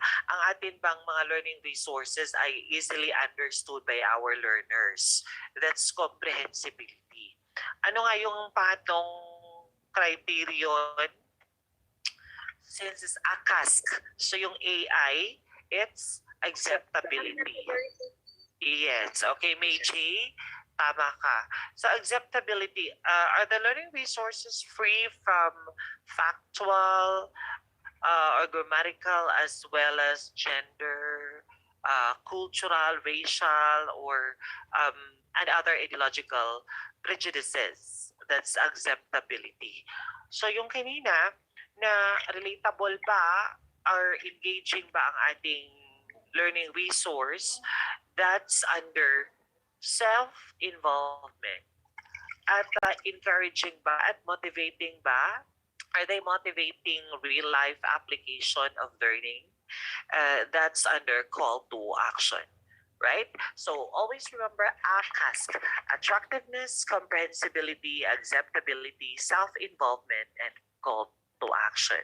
So this time I will show you a sample lesson of a teacher, and I want you to critique this lesson in Filipino for junior high school. So I wanted to critique that based on those criteria presented.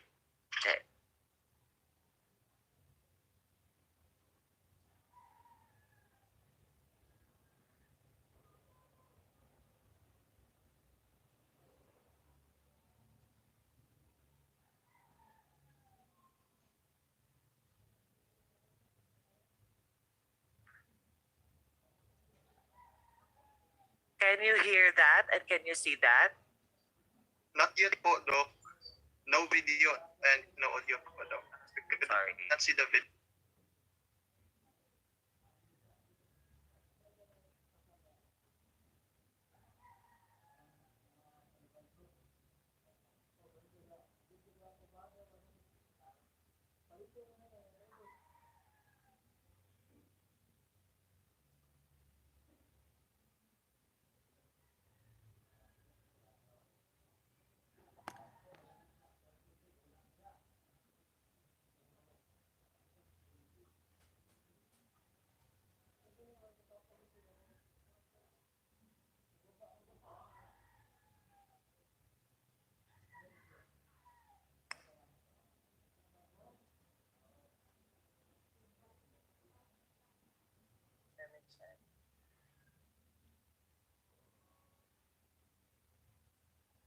This is a sample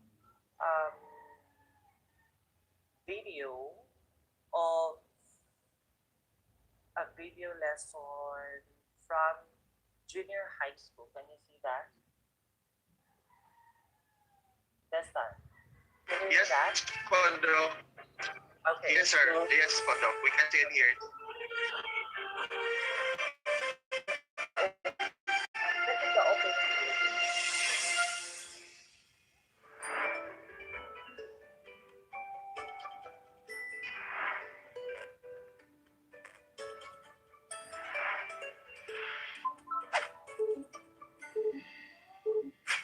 Magandang araw mga bata!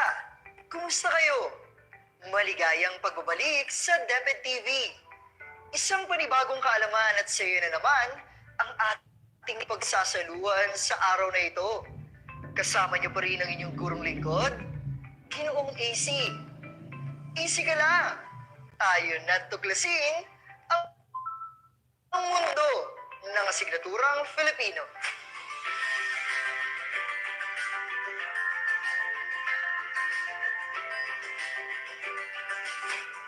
Maligayang pagdating sa ikapitong yugto ng ating aralin, ang Module 7, mga pahayag na retorikal.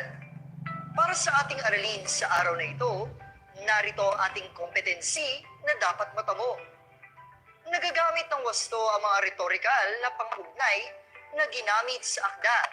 Halimbawa, kung, kapag, sakali, at iba pa. Sa paglalahad naman, halimbawa ay una, ikalawa, halimbawa, at iba pa.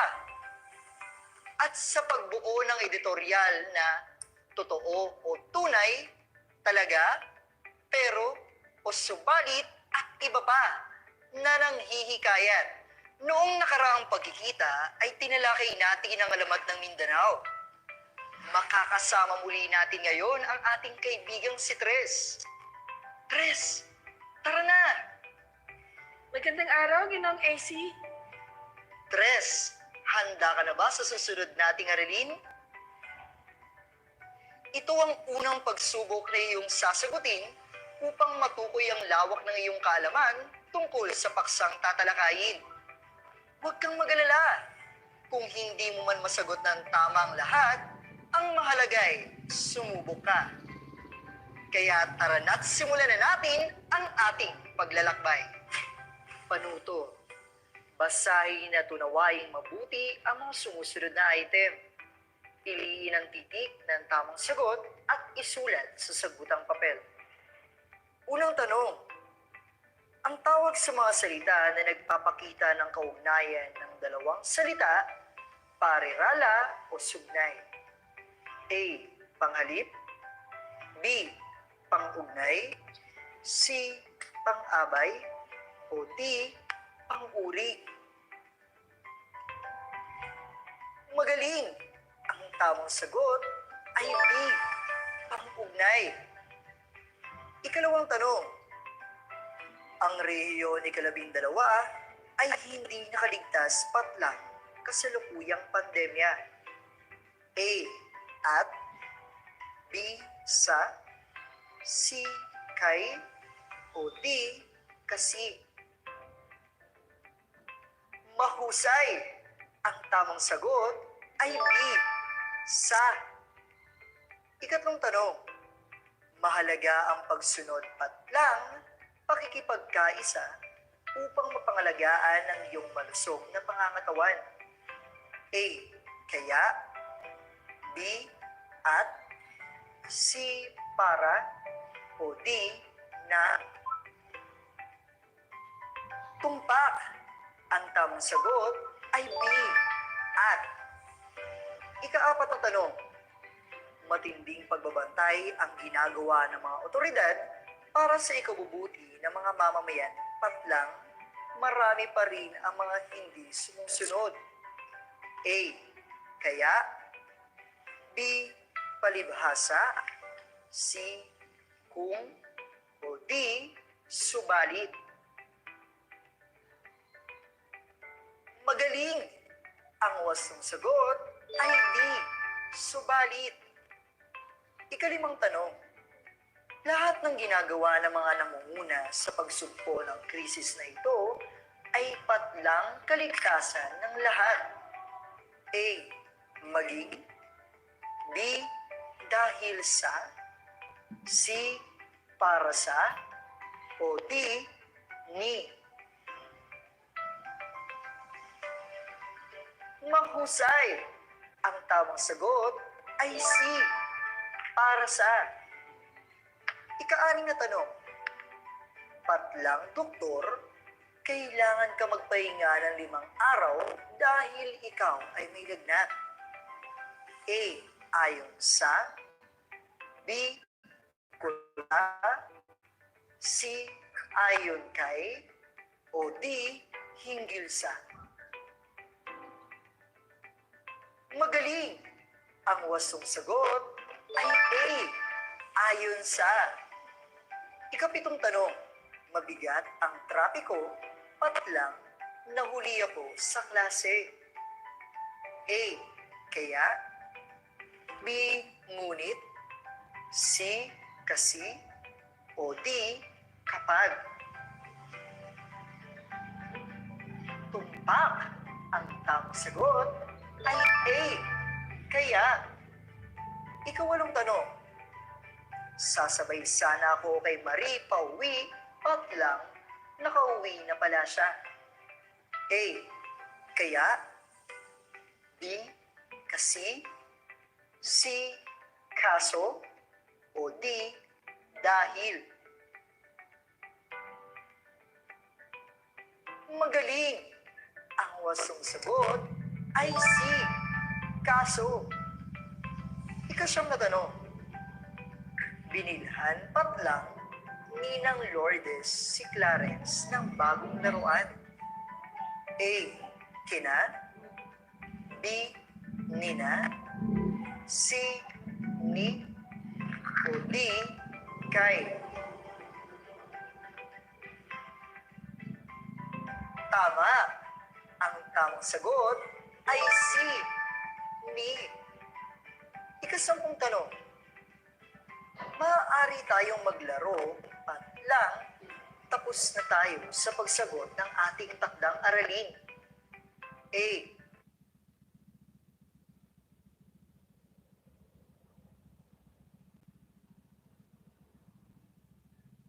Subalit.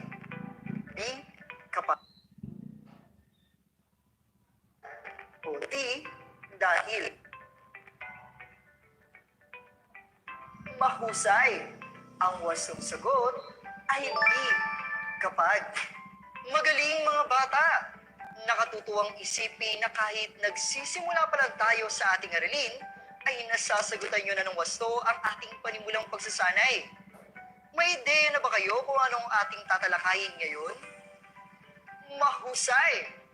Ngayon, upang madagdagan pa ang inyong hudyat sa ating paksa, narito ang isang pagsasanay.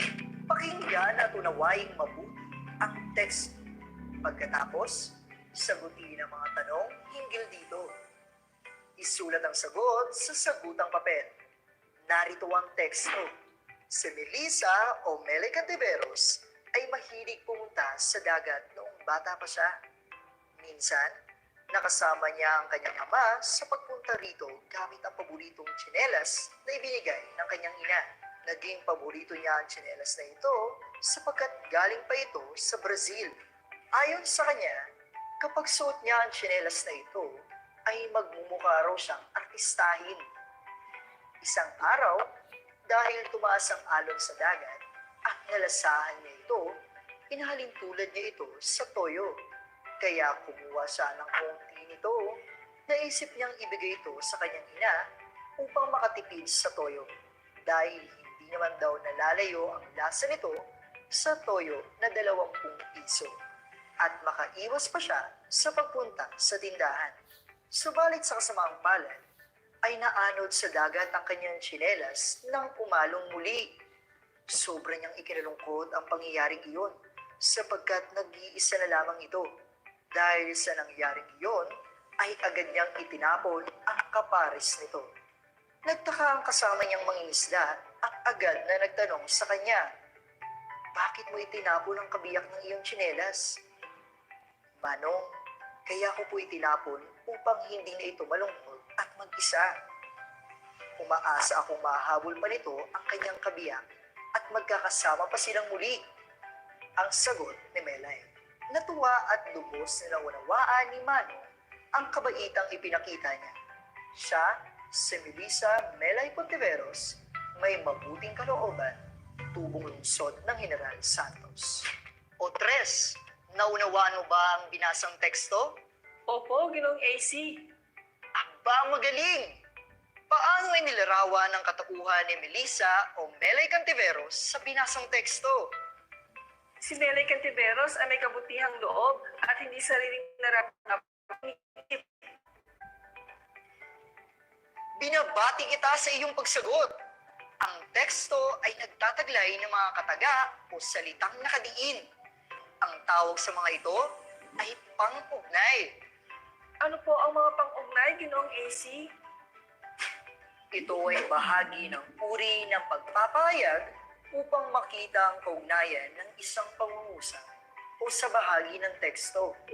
Ito ay kinaktawan ng pang-angkop, pang-ukol, at pangatnig. Halika't linawin nating mabuti. Pang-angkop o ligature. Ito ay mga katagang nag-uugnay sa panuring at salitang tinuturingan. Ito ay nagpapaganda sa pagbigkas sa mga pariralang pinaggagamitan. Dalawang uri ng pang-angkop. Pang-angkop na ay ginagamit kapag ang unang salita ay nagtatapos sa katinig maliban sa n. Isinusulat ito ng hindi magkadikit sa unang salita. Ito ay nagigitnaan ng salita at ng panuring.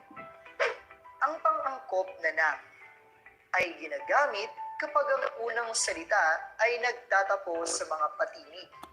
Inilalagay ito sa unang salita. Ikalawa, pangatnig o conjunction. Mga salitang nag-uugnay ng dalawang salita, parirala o sugnay. Halimbawa, tulad ng kahit na, dahil sa, kasi, palibhasa, bukod tangi, pati, ni, maging, sapagkat, kapag, subalit, datapwat, at iba pa. Ikatlo, pang-ukol o preposition. Salitang nag-uugnay sa isang pangalan sa iba pang salita.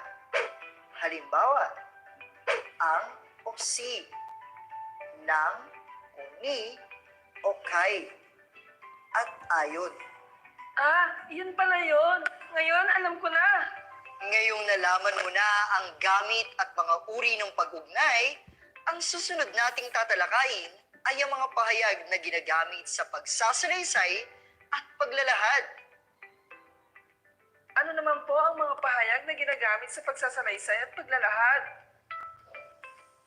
Ito ay karaniwang paraan ginagawa ng mga tao upang maipaliwanag, mailarawan, at makapagbigay impormasyon tungkol sa kanyang mga karanasan, ideya, o paninindigan ukol sa isang paksa.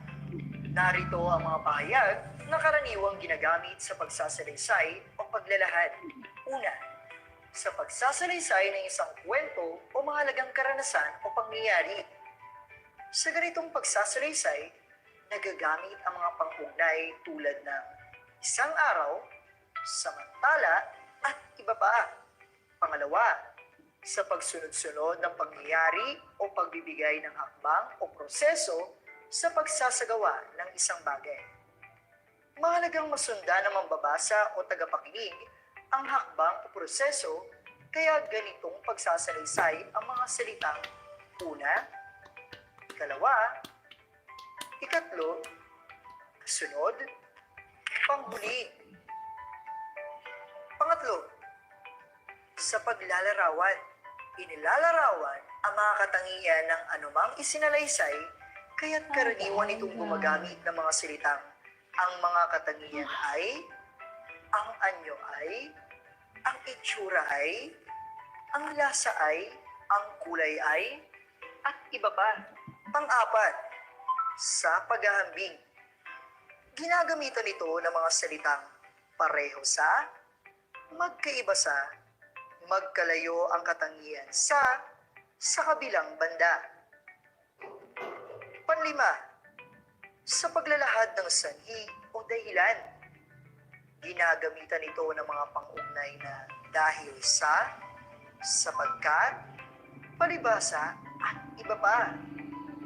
Panghuli, sa paglalahad ng suliranin o solusyon. Ginagamitan ng mga salitang ang problema ay, ang diferensya ay, ang tanong ay, ang sagot dyan ay, ang solusyon ay. Salamat, Ginoong AC. Ginawa mo mas madaling intindihin ang mga paksang ito para sa amin. Walang anuman, Tres. At ngayon, para sa panghuling talakayan, muli pang ituon ang iyong pansin upang makabuo ka ng mga pahayag na nanghihikayat. Sa pagnanais na makumbinsi o mahikayat ang mga mambabasa sa iyong pananaw o paninindigan, ay isang napakatinding hamon sa isang mannerlat ang paggawa ng mga pahayag. Kaya buong angkop na salitang ginagamit upang makapanghikayat. Tingnan ang ilang halimbawa upang maging gabay sa iyong gawain mamaya. Ngayong nalaman mo na ang mga paksang tinalakay, tara na't simulan ang sumusunod na gawain. Susukatin natin ang iyong natutuhan tungkol sa mga retorikal na pangugnay.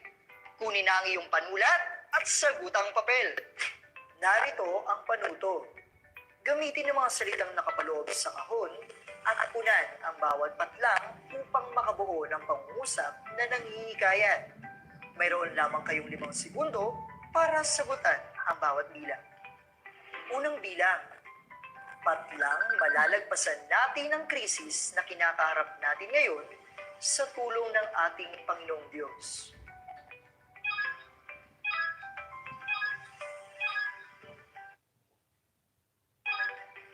Naniniwala ako, malalagpasan natin ang krisis na kinakaharap natin ngayon sa tulong ng ating Panginoong Diyos. Ikalawang bilang, patlang mahirap ngunit sa kabila ng mga ito ay hindi pa rin tayo pinababayaan ng may kapal.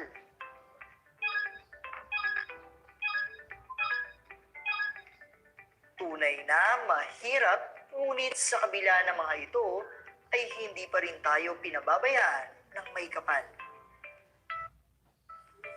Ikatlong bilang, patlang lahat tayo ay may magagawa, ano man ang estado mo sa buhay na ito.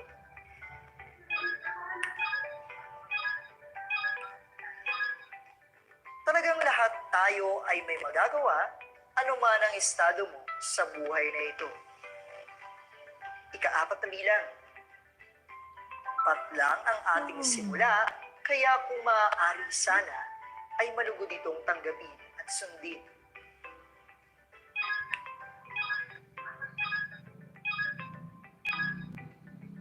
Ito na ang ating simula, kaya kung maaari sana ay malugod nating itong tanggapin at sundin. Ika-5, patlang at simulan na natin ang pagbabago.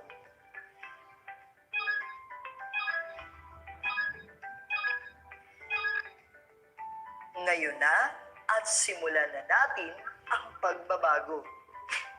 Binabati ko kayo! Napakagaling ninyo! Natapos at napagtagumpayan ninyo ang mga gawain sa ating aralin. Sana'y naiwan sa inyong isipan ang lahat ng mga napag-aralan natin sa araw na ito. Bagaman tapos na tayo sa araling ito, ihanda muli ang iyong sarili sa panibago na namang paksa, ang Module 8. Ang dula. Muli, kasama niyo po rin ang inyong gurong lingkod, Ginoong AC. Wikang Filipino'y pagyamanin, mahalin ang sarili natin. Magkita-kita tayo muli at sabay-sabay nating tuklasin ang mundo ng asignaturang Filipino.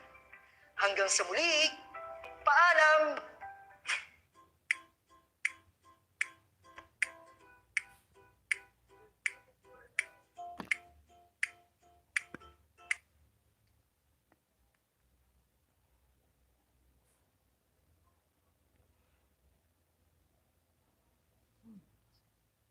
have it. That's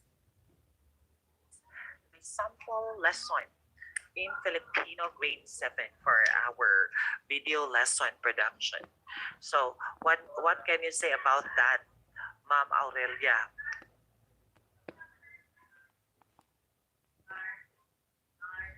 Sir? Ano po, sir? What is your evaluation in that video lesson?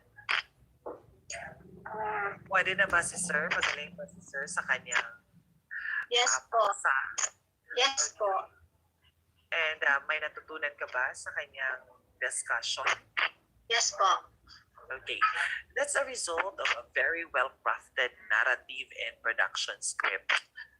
Actually, I have a lot more to show to you, but I think malapit na talagang mag-lunch break. Sabi ni Dr. Chick. I supposed to share with you a video lesson of kindergarten para differentiate nyo yung atake teacher at saka ng video lesson ng senior high school na research teacher.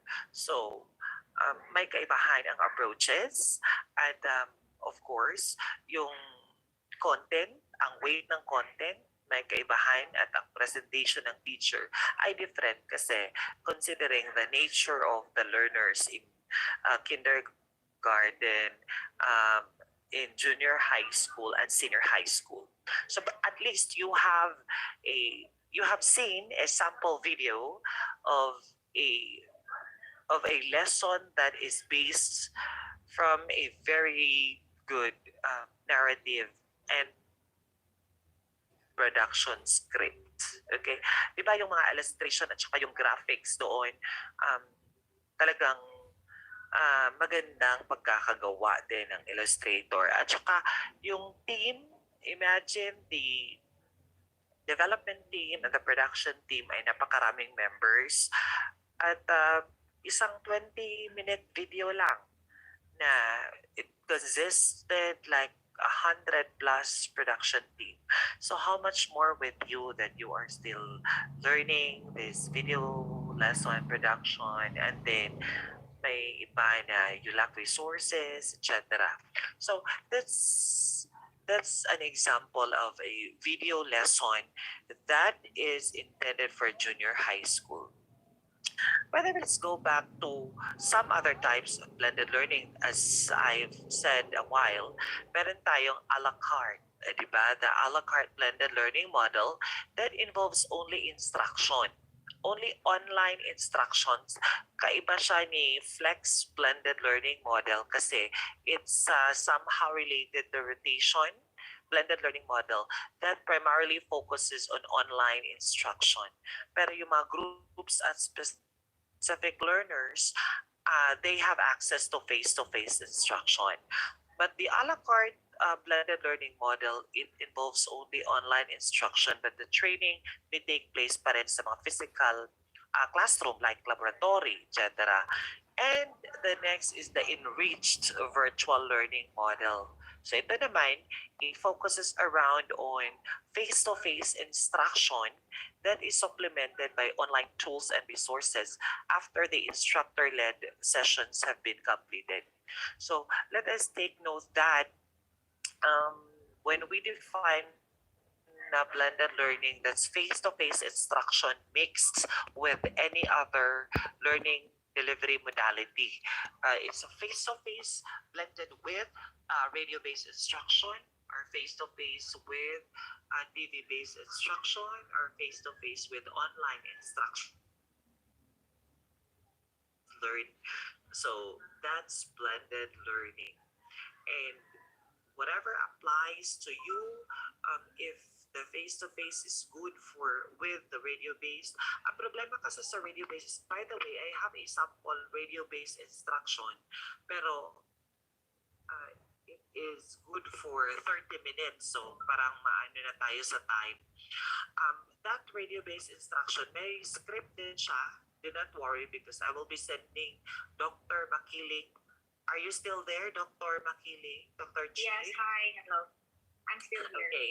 So, isi-send ko lang kay Dr. Makiling ang sample script na radio-based, gamit ng radio-based program. That's, ang tawag namin dyan ay School on the Air. Okay? It's School on the Air. So, ang ating script sample ay isi-send ko kay Dr. Chik at saka yung step niya. Tapos, ang narrative script at saka ng production script din, so that you will have a copy of these scripts para naman edit-edit na lang kasi sa gagawa talaga kayo from scratch. Okay? So, is that fine, Dr. Chi? Yes. Okay. There are a lot of challenges in implementing blended learning. Maraming challenges yan. Especially, tayo ay nahihirapan sa pagmamanage at pagmamonitor ng ating progress ng ating mga participants or ng ating mga students. Isa din ay kung serious ba ang ating mga learners in taking trainings. Kasi may mga learners na since online, yung iba, naka yung video tapos yung audio din naka-mute din, so hindi mo alam baka naglalaban na. Okay, some others are resisting the urge to use technology. Okay, so yung iba na parang ay okay lang ako sa face-to-face, o tingnan niyo ako kahit na may technical problem, laban pa rin. There's a problem with blended learning kasi meron din tayong online. So, internet connection, tapos dito sa amin sa Davao Oriental, may brown out pa, yung mga, para ba mga unscheduled power interruption. So, it would really hinder instruction. And then, but I think the biggest among these challenges in the implementation of blended learning is looking at how to teach, not just what to teach. Diba? Kasi we are provided with content. Content is everywhere. We have a lot of modules there. We have a lot of books. We have a lot of resources. But the how to teach these using blended learning, that would be very challenging for us teachers. At alam naman na, that's why, di ba, ang ating mga teachers are very resourceful nowadays. Hindi natin ma-imagine noon ang ating mga teachers ay magiging artista ng ating mga teachers. Sino ba mag-aakala? You will be future teachers at you foresee yourself to be videographers in the future. So, kailangan talagang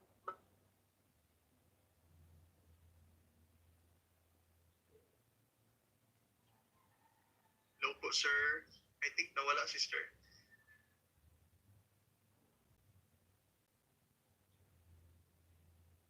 Nawala si sila. Nagsunod kayo, sir, no?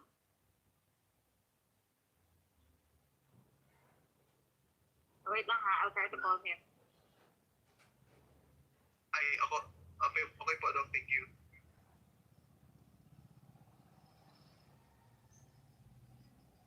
Perhaps Doc Saison is experiencing intermittent connection. I think nag-up naman natin ngayon, especially now that the weather condition is not good. Most of us are actually experiencing intermittent connection because of the bad weather condition. Actually, earlier I was also out from the meeting because of I lost my connection. Anyways, so I Doc Saison could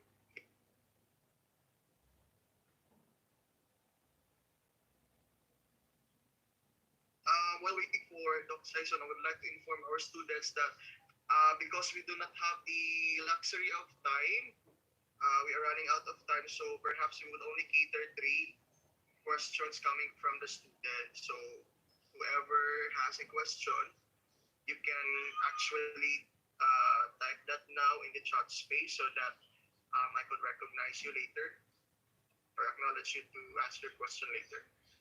Right? We will also be requesting Doc Saison to us a copy of each presentation, including the videos he has, no? Especially those who are not played, which are not played rather. Right. Sige, so I think na down dyan daw ang internet nila, ano po nila, Doc Son. Doc Chick, are we going to have the question and answer now? Wait lang sa daw. Sorry, students. Alright, so those who have questions, you can actually type that one in the chat space. I'm sure this is a very new concept to all of us, even to us instructors, kasi we are used to different, modality of, delivery of instruction. Not the TV production type that we are used to, diba Sir Bench, Yes, parang sir. e-lecture. The full length, more than 1 hour e-lecture with all the PowerPoint presentation. But this one is quite, impressive. And is really, yes sir? So, class, is it online or pre-recorded? The video, sir?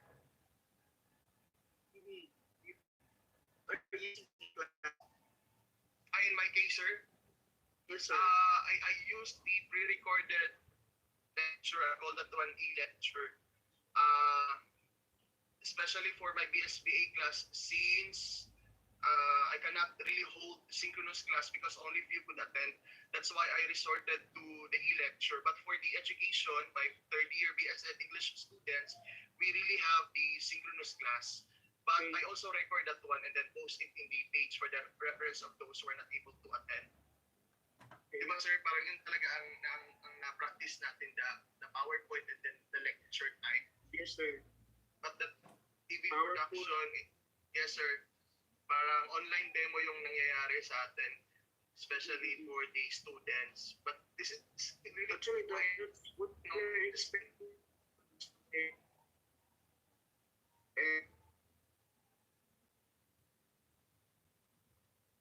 Sir, sorry po sir, I think choppy ka po sir. Yes sir, choppy ka po sir. Choppy po ko. Okay na, sir? Yes sir, yes po sir, okay na. When we actually, that's the picture that we're expecting from the student, no? When we told them that they are required to do teaching demonstration. So the session of Sir Sison or Sison is very helpful. At least they have their guide. Okay. Tapos mag-imagine sila ng mga script. So maybe required yun sila And no sir, production team. Yes sir. Or I think, sir, no, I don't know, it would be fine with the other faculty members or with Doc Shake. Parang we can integrate this one with the festival, on our festival of talent for the education students, for us to have a competition TV production. Done. Diba sir, I think it will be very exciting. Composed of, the talent and then the production team, the illustrator. I think it would be very fun. Yes, sir. I don't know if Ma'am Chick will be adding that one this coming Monday for our meeting. Nagkalagay sila buhaton, sir. Meetingan na lang nato, sir, kasi we also have another activity for the second semester. So maybe we can insert that one doon. Okay. Yeah, that's good. No? Alright. Parang nice po siya, sir. I think we have here one question. Later na lang po siya po, Doc? Balik ni Doc Sison. Yes, please. Kasi he's trying to... Alright. Sige. So we will, thank you so much for this question. I will be asking this first. You can ask it yourself, Miss Abigail Basalo, later if Doc Sison will be back in the meeting. Hello, Sir Alright, so for those of Yes, Sir po, Ben? Doc. Yes, Doc. Pakicheck daw kung naano ba siya. Okay, Doc. Naano ba si Doc Sison? Sige, thank you. He's not yet in the room, Doc. Okay. Okay, here.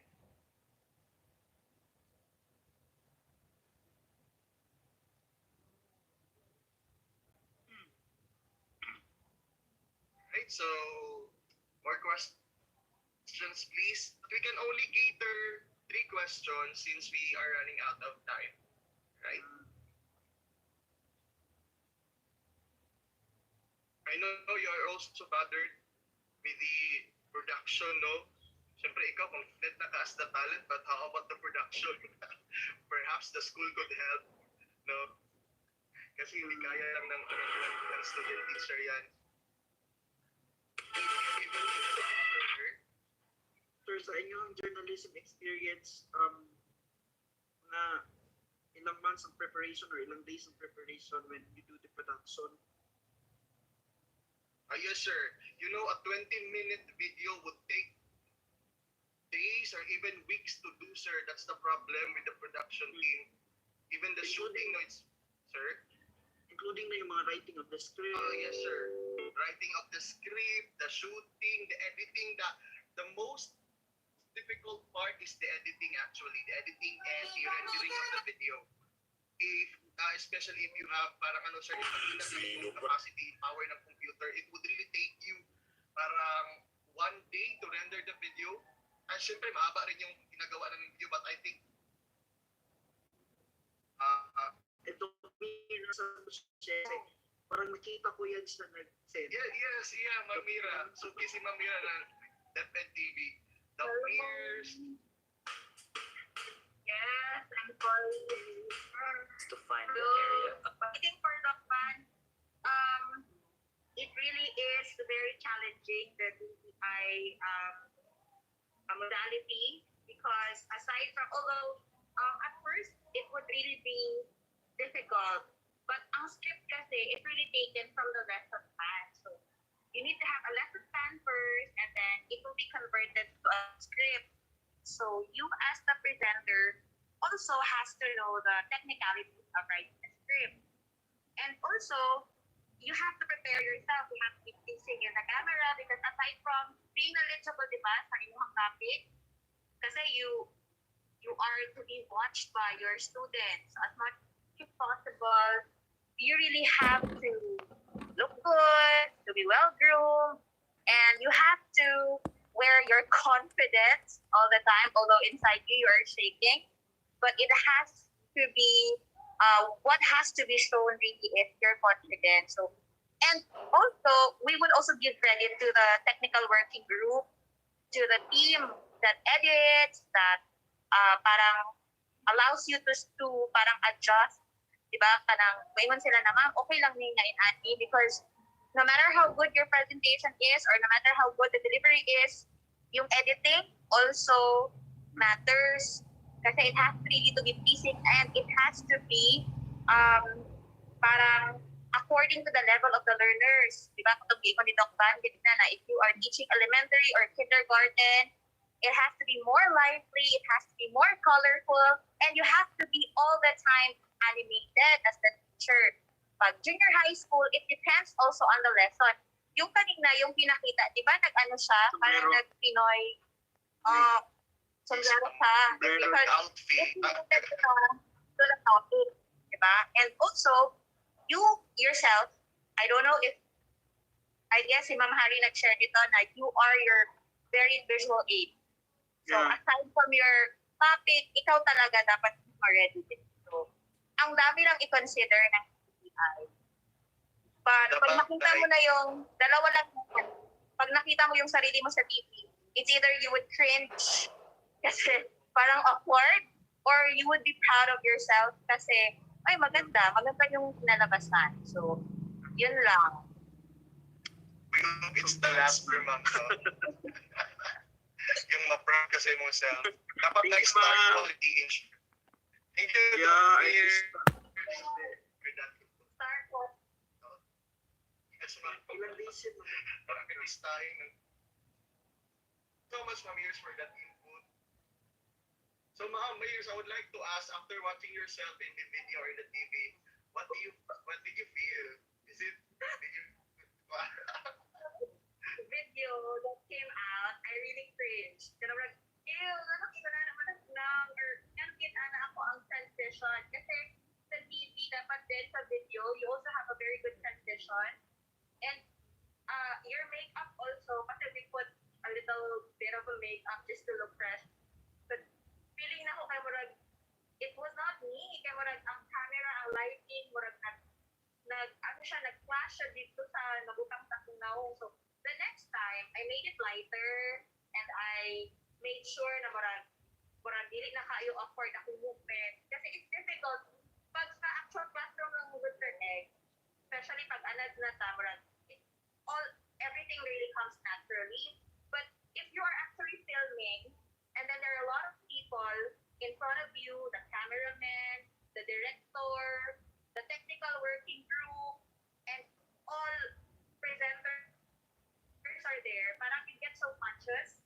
So the next time, parang I learned my lesson. So it still takes and needs practice after all. So the next time, parang I felt that it was somehow better compared to the first one. Kasi yung first talagang nag-cringe, wala ako siya gitan out. Yung entire video. Alright, thank you so much, Ma'am Beers. Yeah, it's really true. No? It's parang it's a process, di ba? Learning process. Alright, so I think Doc Saison is already connecting with us. So since we only have 5 minutes left, I think we will ask Doc Saison na lang. Hello po, Doc. Welcome back. Yes, Doc.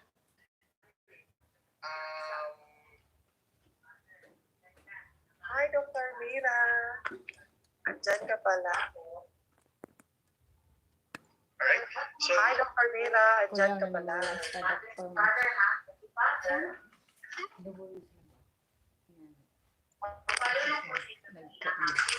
Hello, Dr. Mira. Dr. Melody. Still here. Still alive, moncast. Okay. Dr. Melody Mira is a good friend of mine, Dr. Teresito. Napakatalino niya. yes, but Doc Tyson. Actually, we were actually discussing about the experience of Mamir's kasi she used to be the talent for the DepEd. Ano yun, ma'am, sa Mukha National High School DepEd TV. And we're asking how was her experience Okay. as, sir. And she shared na she cringed down when she saw herself on the TV. Yes. Yes. So, Doc, do you have? I think we still have a bit of time. So, we have one if you could add this one, Doc. So, what are the possible intervention can a teacher do to assist their learners having difficulty in the new learning modality, like accessing the radio or?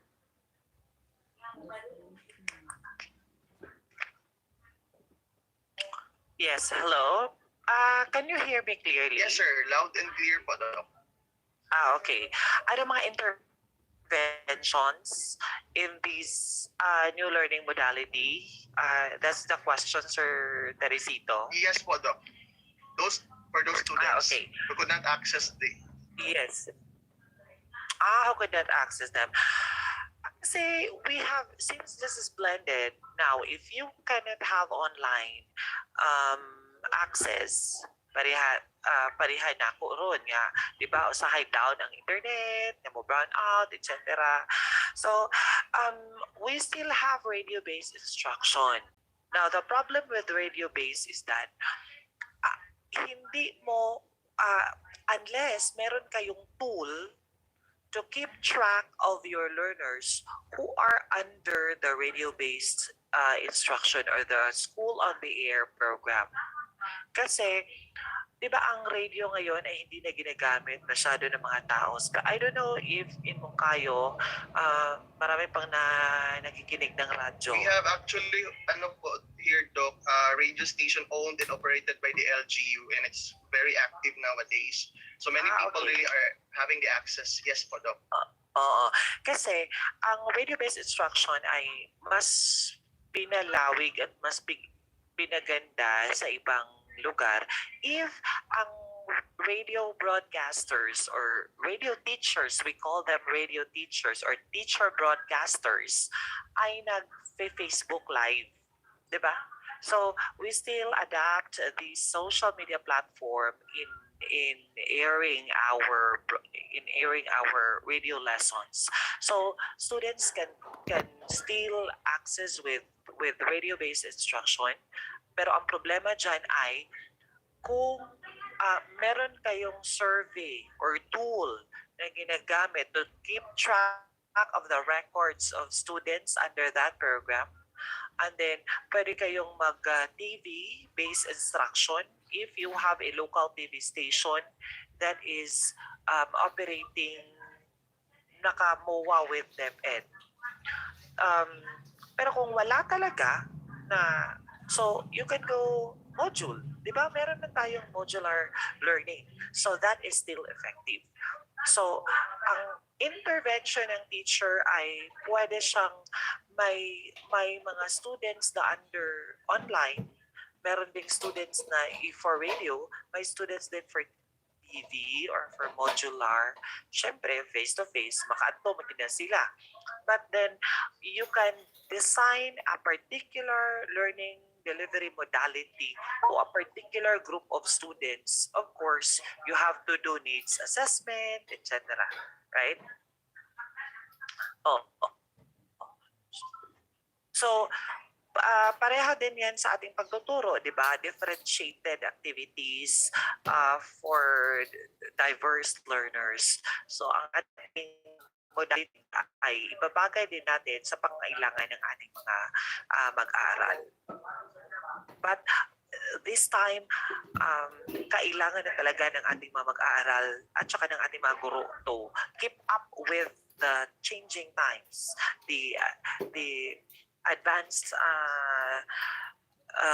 technology in education. So we really have to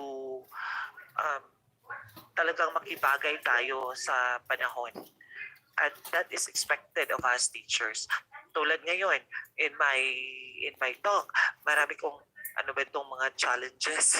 We have online challenges. So we have to be familiar with the tools, especially that we are using Zoom. Okay, kahapon. So I just downloaded Zoom yesterday and then I just downloaded Zoom. So dapat, before you face your participants or your students, of course, kailangan familiar kayo sa tool. Hindi yung tatanga-tanga kayo, hanapin nyo saan yung mga share sound or share audio. So that's a lesson, di ba? Na, oo, kasi ang ating mga bata, may mantayon may mga bata.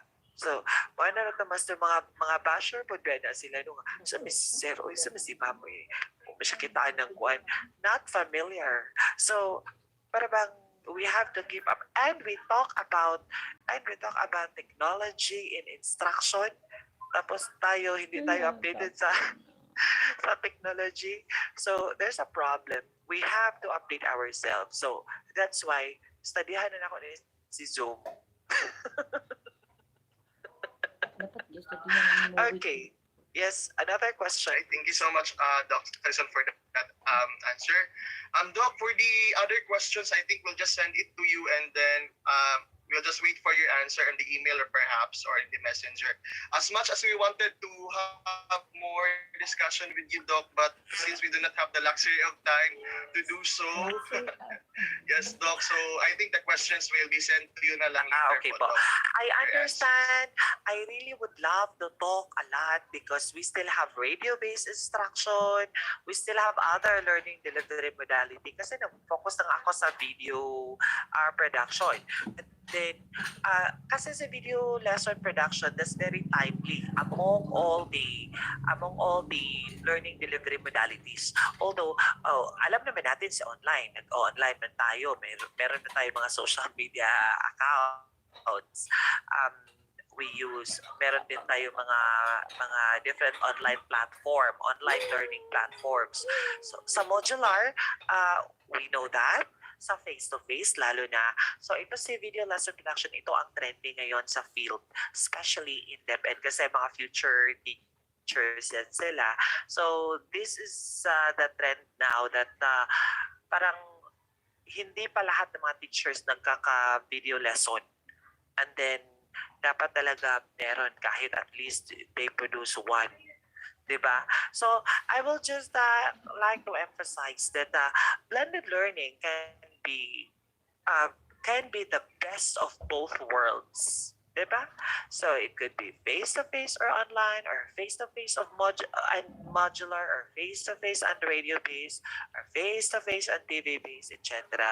And though a significant undertaking, but again, once implemented successfully, this program will really have a significant benefit to the organization at saka sa instruction ng ating mga learners. And I hope that may natutunan ba kayo sa akin today? Yes po, Doc. Yes, certainly, Doc. We learned a lot.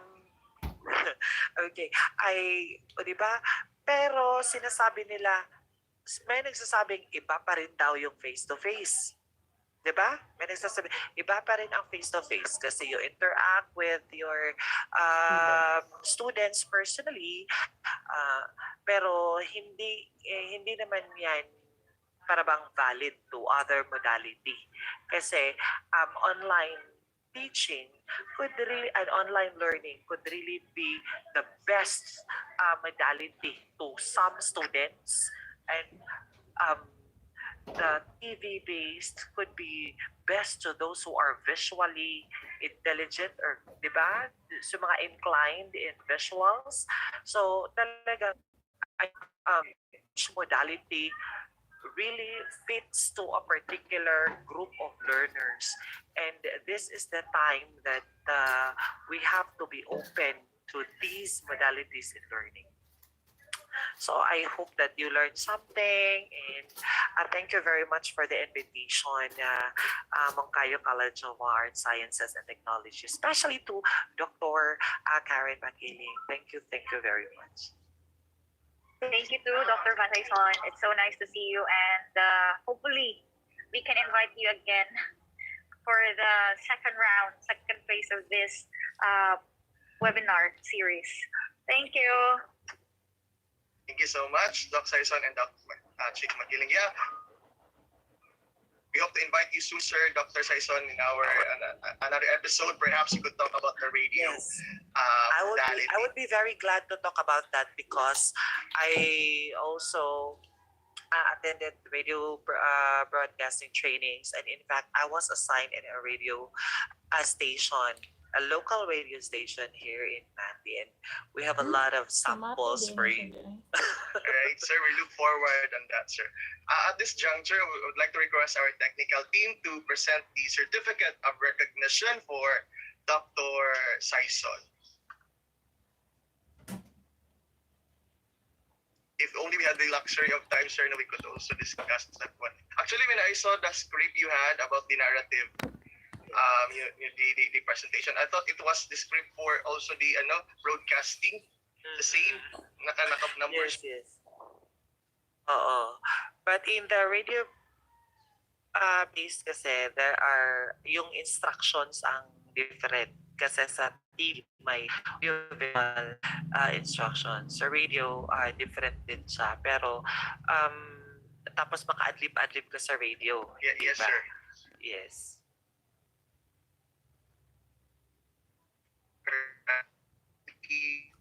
Certificate, please.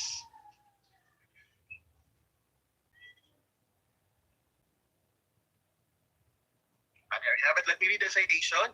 Moncayo College of Arts, Sciences and Technology, L. Sarmiento Senior Street, Poblacion, Moncayo, Davao de Oro. Certificate of recognition is awarded to grateful appreciation and recognition of his lofty thoughts, relevant experiences, and as resource speaker during the webinar series 6, Blended and Flexible Learning. The new normal teaching modality held on November 11, 2021 via Zoom and Facebook Live platforms, given this 11th day of November 2021 via Zoom and Facebook Live platforms. Signed, Karen Chaser B. Makiling, PhD, Program Head, Teacher Education. Signed, Gary P. Lagachera, APD, our College Administrator. Certificate of recognition is awarded to Dr. Brandon P. Saison. Pero, Thank you so much, Doc Brando Saison, for that wonderful talk. And to, yes, Doc, our session this morning, I would like to request Doc Chief Makiling for a thank you message po, Doc.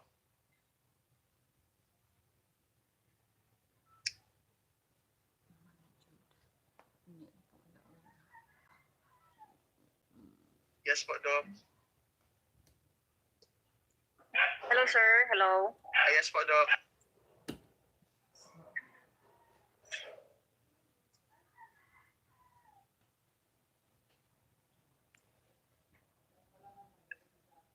Yes po, Doc Chief.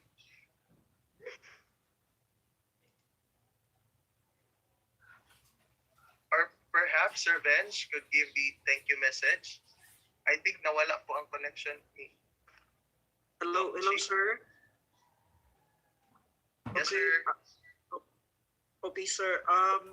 Again, despite the challenges we experienced during the session, still we had listened to the session of Dr. Saison. And sir, we are so thankful for your yes with our invitation, and we hope again to see you or to invite you for another round of our series, because we have seen your spirit, sir, of loving, to the talking, and we believe, sir, that you have so much to give to us, so much to inspire us. So, sir, once again, from Kayo College of Sciences and Technology, from the Teacher Education Program, we deliver our heartfelt thank you. Thank you, sir. Right. Thank you so much, Sir Benj. Once again, thank you so much, Dr. Brando Saison, for that insightful talk. And we look forward for the radio broadcasting lecture with you. Right. So that ends our show. Thank you so much, student, for joining us. So much, Dr. Brenda Saison, Dr. Melody Mira, Dr. Chick, Dr. Karen Chaser, Makiling, our academic program, and Dr. Gary Piligan, our college administrator, and Dr. Roxanne, if I'm not mistaken, our guest also. Thank you so much for joining and for gracing us